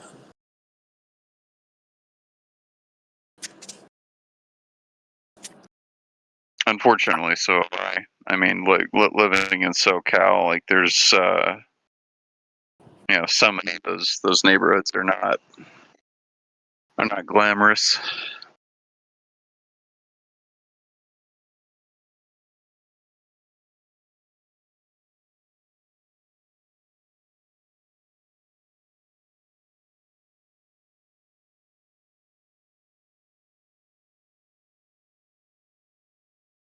I didn't realize Utah was such a rough place. I didn't think it was that bad.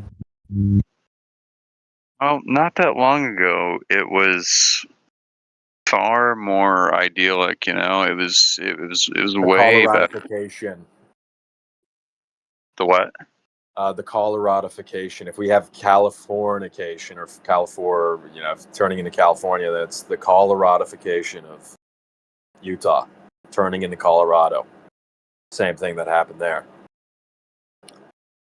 Yeah, but worse, because the Denver area and just a little bit north and a little bit south of it, I would argue is better than what you see right now in the two main counties of Utah, where 80% of the state's population lives. Like what's going on here is very concerning. That's It's nuts. I didn't realize it was that bad. I was not aware. oh, dude. I mean, everything. Just about everything is fucked. Job market is particularly bad. The demographics are particularly bad. Police departments are particularly bad. I mean, hell, man. Like when we were discussing, well, actually, I won't talk about that on the air. Never mind. But geez, man, I didn't realize it was that bad. God. I think it's. I genuinely just think it was in the cards. I think it's just part of.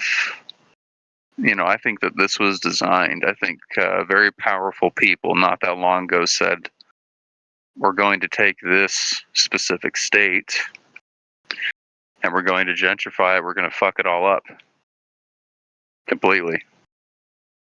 And the reason for this is unknown.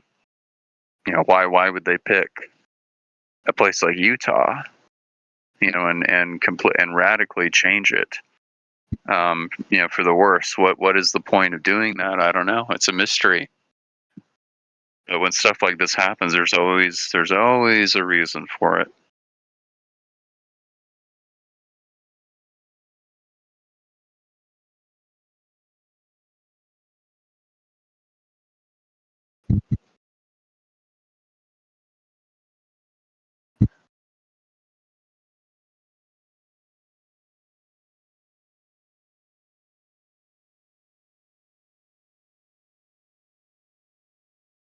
Are we still live?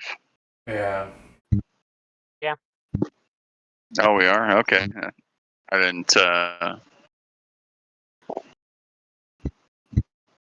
did not realize that.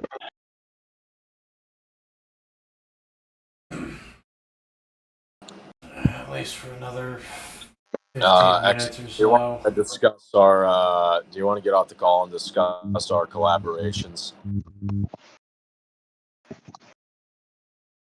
Sure, I can for a little bit before I have my boomer bedtime, my Anatolian bedtime.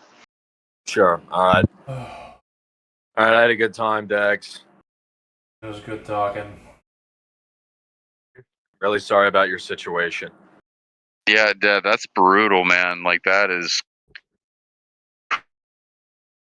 Well, it's just one of the many things that sucks. crazy. Like I knew that you had some sort of a medical complication, but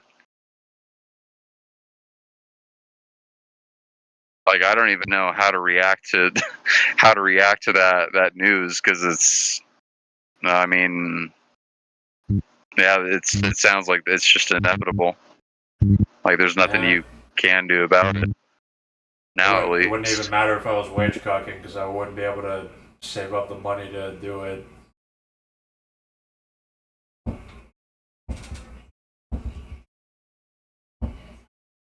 Yeah, it's fucking, yeah. That's mind blowing. But I mean, like what you said earlier does make some sense. Like if your dad left you something or left you his house, you would just sell it and then spend some of the shekels on fake teeth. You Not could be a pirate. not a house, but like just gonna leave me as whatever his savings, I guess his stocks or something. And he's gonna obviously give some of it away to his ugly girlfriend.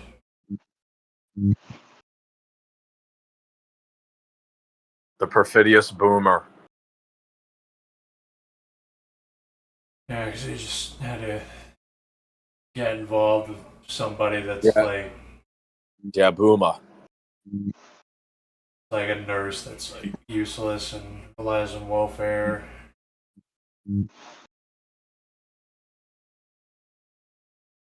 He bonded with a kid that's not his, and he throws a lot of money at her.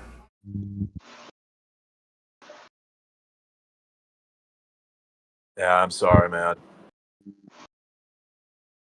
sounds like pretty pretty typical boomer-esque antics. Like No, if it's like $50,000, I mean that's all I can really hope for. It might even be less than that.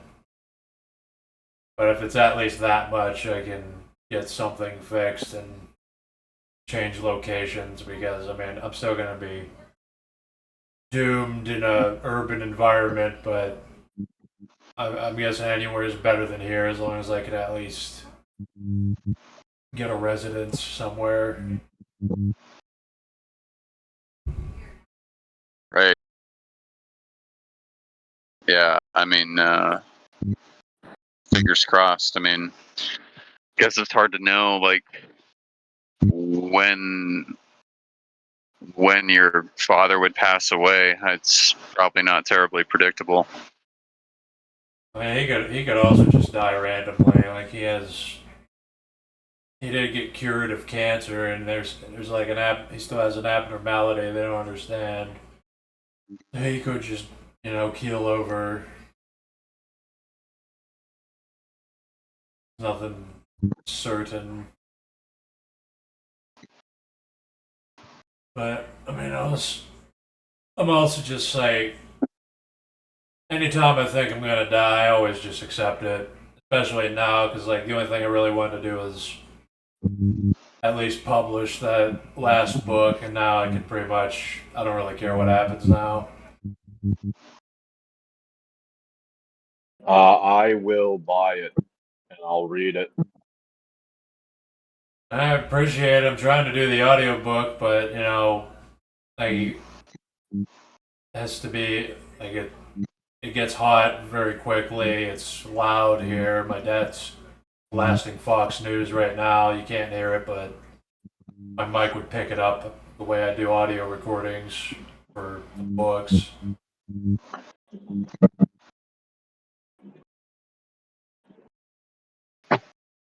it's like that's you have to there's like a threshold of when you are truly done with this world because it's not even just because my teeth are falling out. It's because I did get to see what the world was like, and I know what it is. And there's nothing really more to know, and it's just a boring, painful slog. There's like nothing to look forward to. There's nothing to do. Society just you can't help society. Everything gets worse. Everyone honestly deserves to suffer. So there's just no point.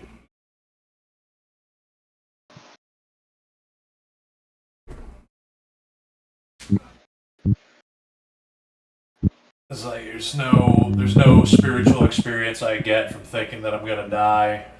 It's like, oh, I'm gonna die. Okay, I'm ready.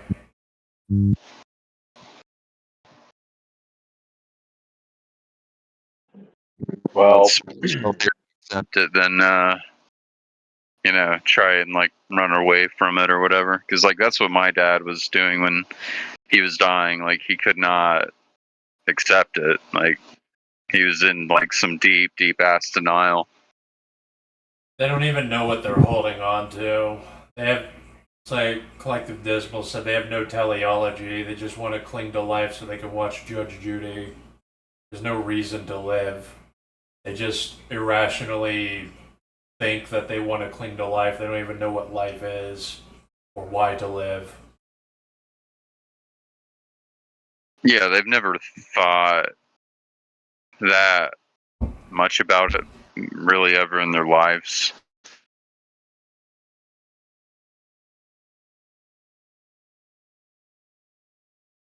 And that's why they don't know anything. They don't care, so they just cling to life and drain resources. So they can watch Judge Judy and buy another vehicle they don't need.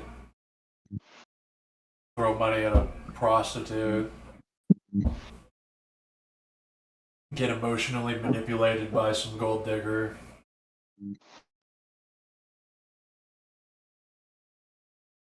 yeah, I'm really sorry, man. That's fine. It's happening around us. Like, I've been watching other people suffer and die. I'm like, yeah, that's gonna happen to me eventually. Or I it do agree is that you happening. can pass a thresh. I do agree that you can pass a threshold after you've lived and tried things and done your best. You can pass a threshold where it's like, well, I see where this is going, or I see what potential I don't have or do have, or the circumstances or whatever. And yeah, that's it. But I hammered on authoritarian so much because he told me he never really tried. That's why I was hammering on him so much. It was a bit preachy, but I mean, I don't like disagree, and I didn't entirely hate how you did it. And yeah, he hasn't really experienced life, I guess, but he also is living a better life than me.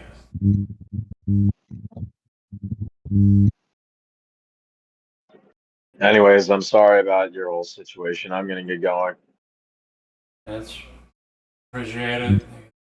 See you around Good chatting. Have a good night. It was a good chat.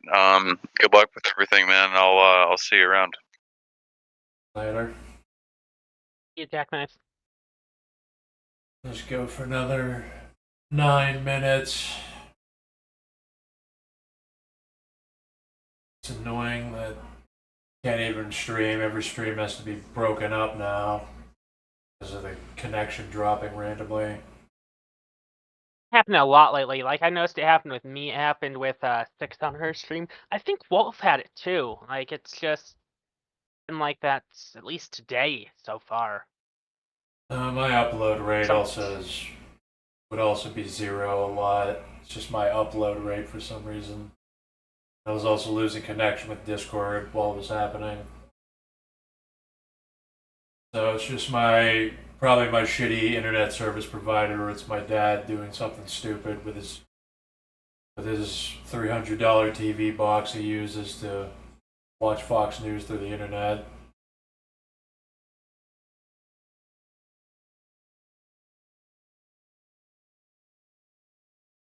No, it's the threshold of truly accepting your death and being fed up with life is even more than like the JQ. It's like you pretty much you even you know how knowing happens.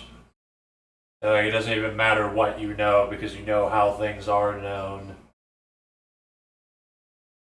And you see the inevitable samsaric baseline of the masses that they'll just keep everything in this mediocre, corrupt cycle forever. Then the planet will eventually end, all life will end.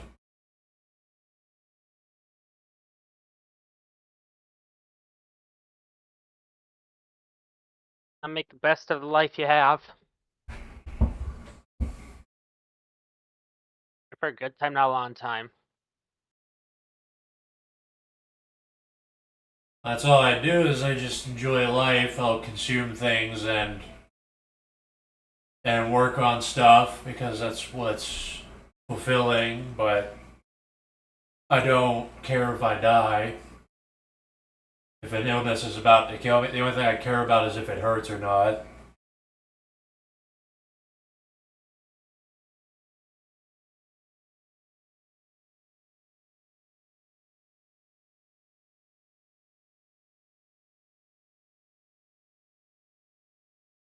People don't even realize they wouldn't even want immortality. I feel like I've been alive for like 1,000 years.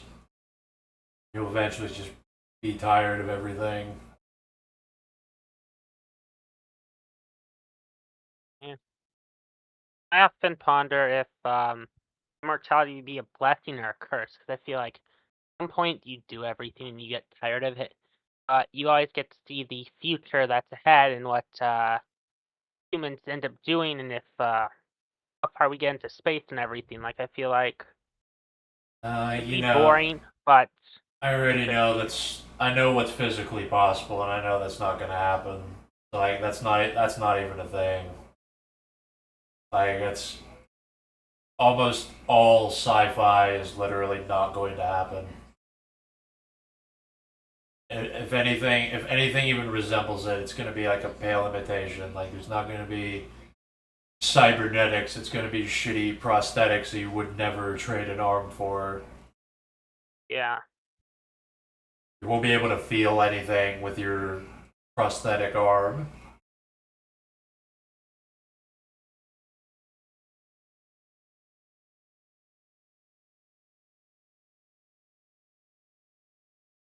Like not even. It's like if you pretty much just master philosophy and science.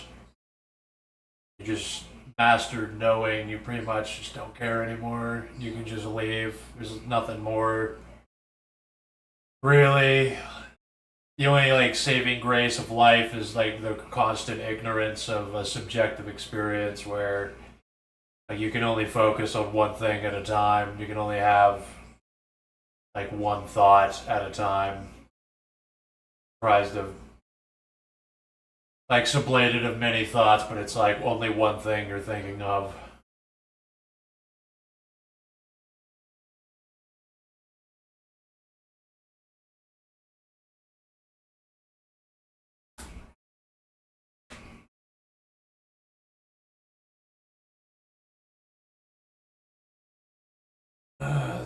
Did I write about transhumanism in the book? I mean, not really, but I did explore how we would be fine with inhabiting a virtual space.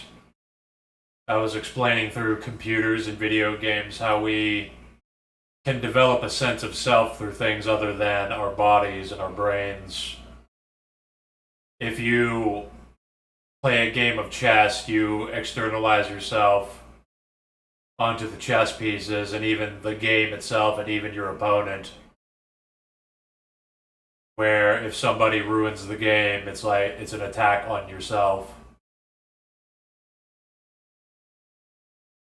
So you can, if it was possible, it probably isn't. I would probably bet that like full dive virtual reality will never happen. But it's theoretically something the consciousness would be okay with. Because it's basically no different from how we just exist in this world already. I'd be surprised if full dive virtual reality does happen. I don't think it's necessarily possible. I mean, maybe it could be the same as like a simulation, but it would. It is, but it'd be harder to like put that into the mind and connect it in like cyberpunk theme sort of. I don't think that it would be possible, or maybe there's a very very small chance it could be. Well, it would definitely not happen without like permanently rewiring your brain. You could in theory wire new limbs or anything to the brain. But the brain's kind of a closed system. You can't really add things to that severely. Like you can like with Neuralink you can have paralyzed people control a cursor on a computer. Like that much is possible, but I don't think you could forsake your entire existence and leave all this behind and be able to fully experience raping cartoon characters like most people are gonna do.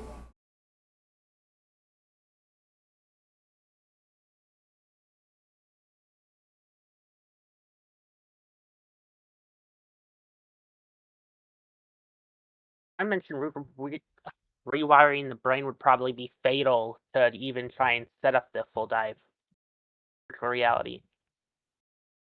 It probably, I don't think it's feasible, but you know, they did it with Neuralink where they can wire things to your brain that your brain can kind of control the way that you can control a limb. But like experiencing pleasure and stuff, probably not physically possible or it won't be like feasible. It won't be good. It'll be the best people will have is just like putting electrodes on their body, like on their skin, where it just has pain and pleasure, or it's more articulated and it tries to. I don't know how to call it. Like it'll have like a bunch of digits and spaces that protrude into you to create the sensation of something like touching into you, but it still won't be actual feeling. You won't be able to feel the texture of something. You just feel like something's pressing into you. Yeah, it wouldn't be too different from real life.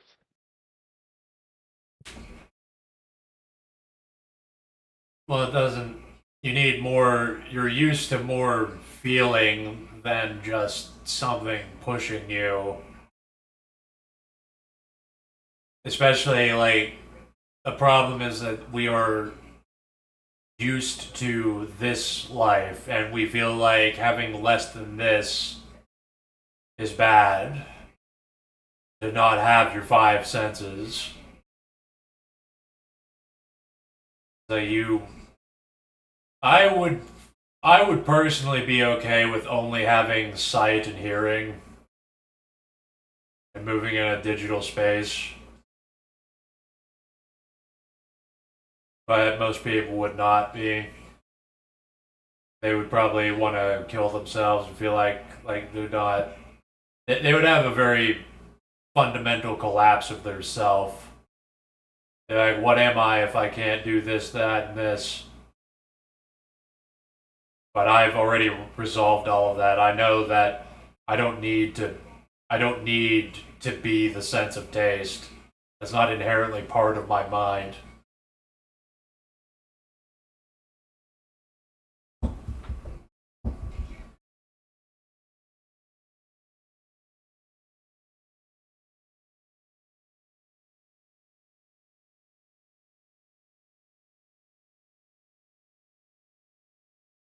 It's like another thing is people realize that like I'd be willing to sacrifice all of this, my body and the world, if I could live in live in a digital space or something.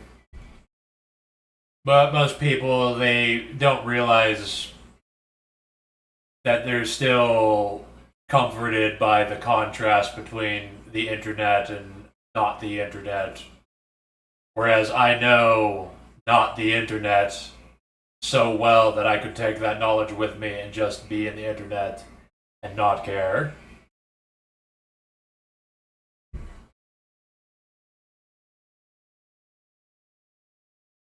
Because having that ability to choose between, like, if you choose to live on the computer, it's a little bit better because you know that you have a choice and you're choosing the computer as a better alternative compared to other things. Whereas if you were only the computer, it's like it would just be this indeterminate thing that you just are stuck in.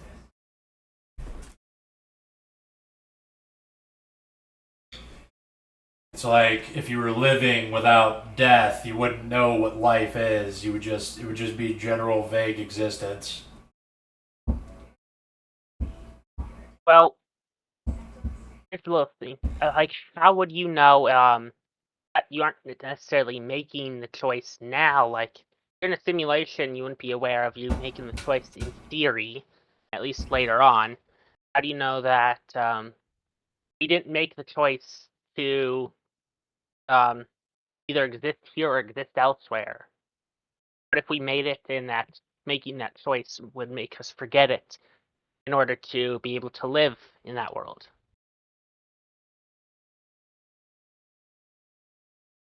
Right, You sort of get what I'm saying?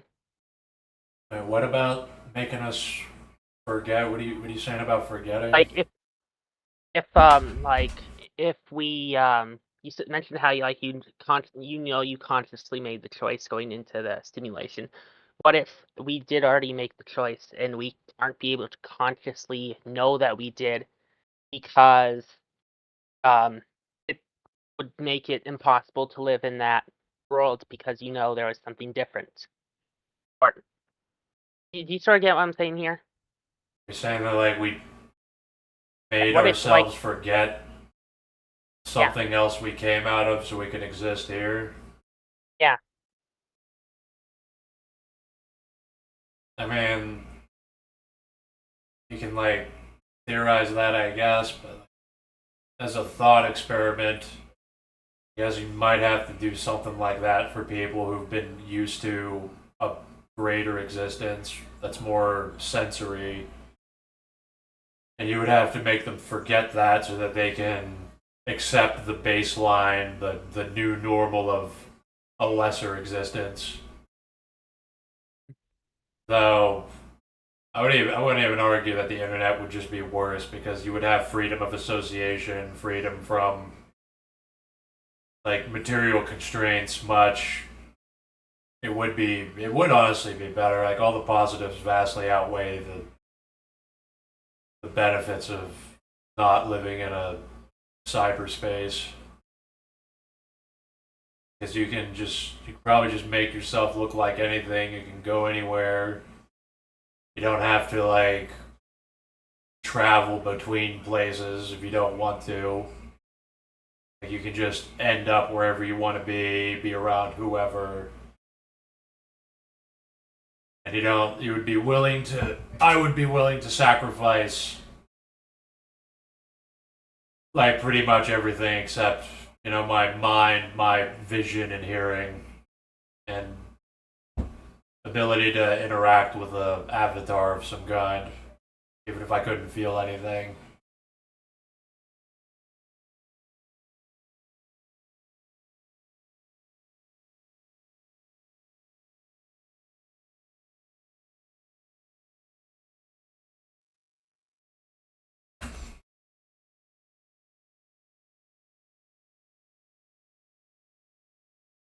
Transhumanism is mostly just like, it has no utility beyond a thought experiment. It's just marketing for people trying to inflate stocks and steal tax dollars. People are still gonna.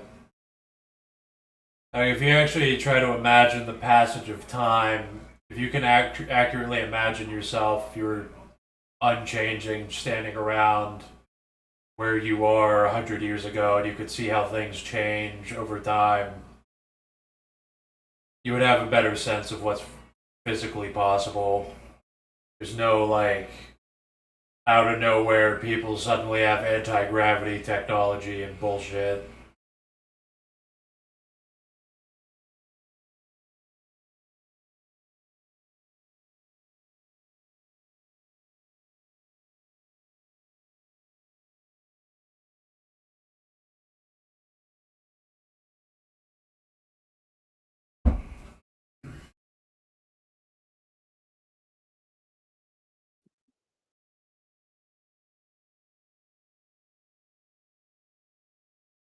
Oh, but either way, I'm gonna stop here, I guess.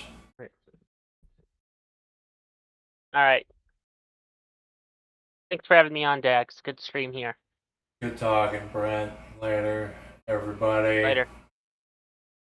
Still gonna be uploading more excerpts from the audiobook on occasion on the YouTube channel until it gets taken down. I don't know if when my internet went down, if that's people might only watch like this stream where like it got cut off like half an hour in. So if that part got cut off, I mean, at the bare minimum, watch the fucking 2-hour video I uploaded called CCC Consensus.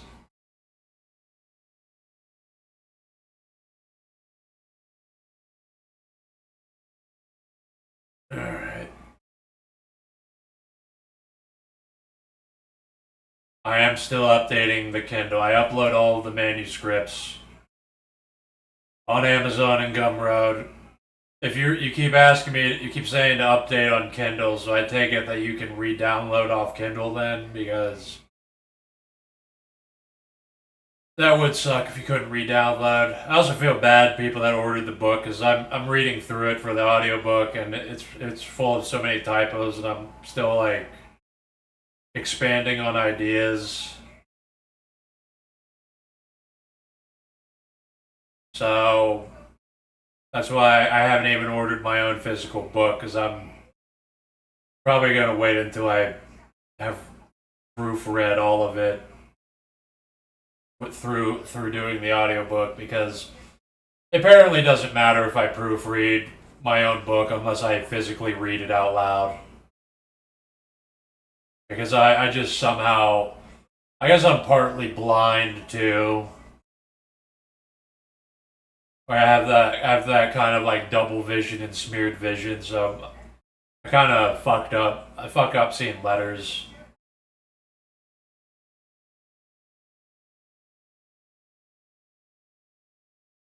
I'm not sure if I should delete it and then redownload. I don't know how the fuck. I have no idea how it works. I would not tell people to buy the Kindle. Like I said before, I would say it to. Like I have no idea how it works. I'm just trying to.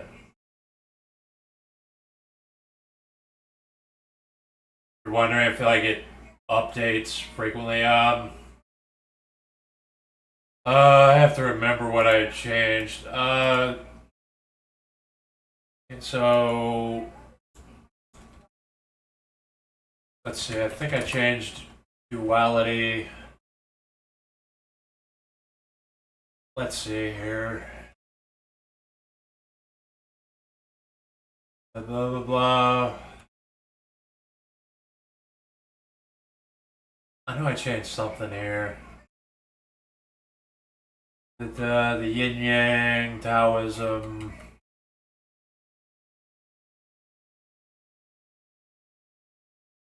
Uh, uh,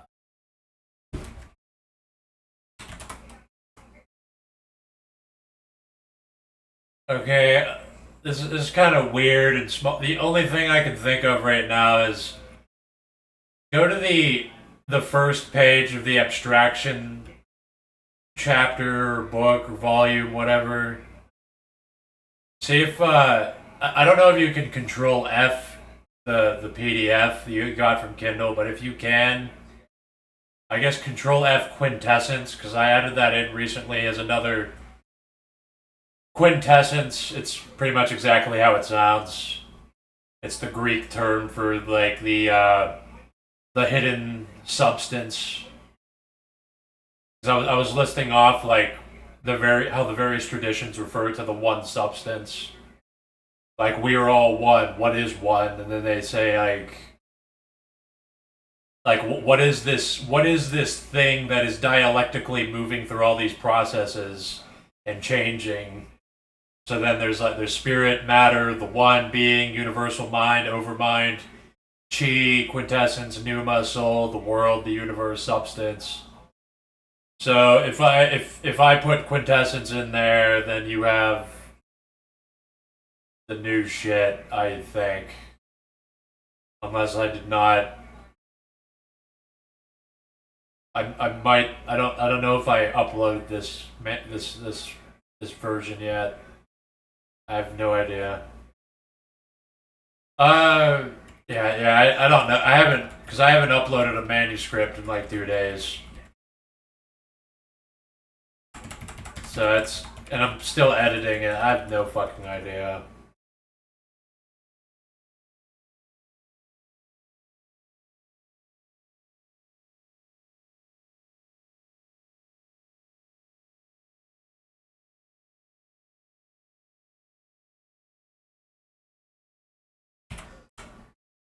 I mean, whatever. I mean, hopefully it's updating, but that would be pretty shitty if they didn't do that. But it's Amazon, so I wouldn't put it past them. Gumroad's a bit more based. They're a bit more like alternative, so they allow you to just re-download products.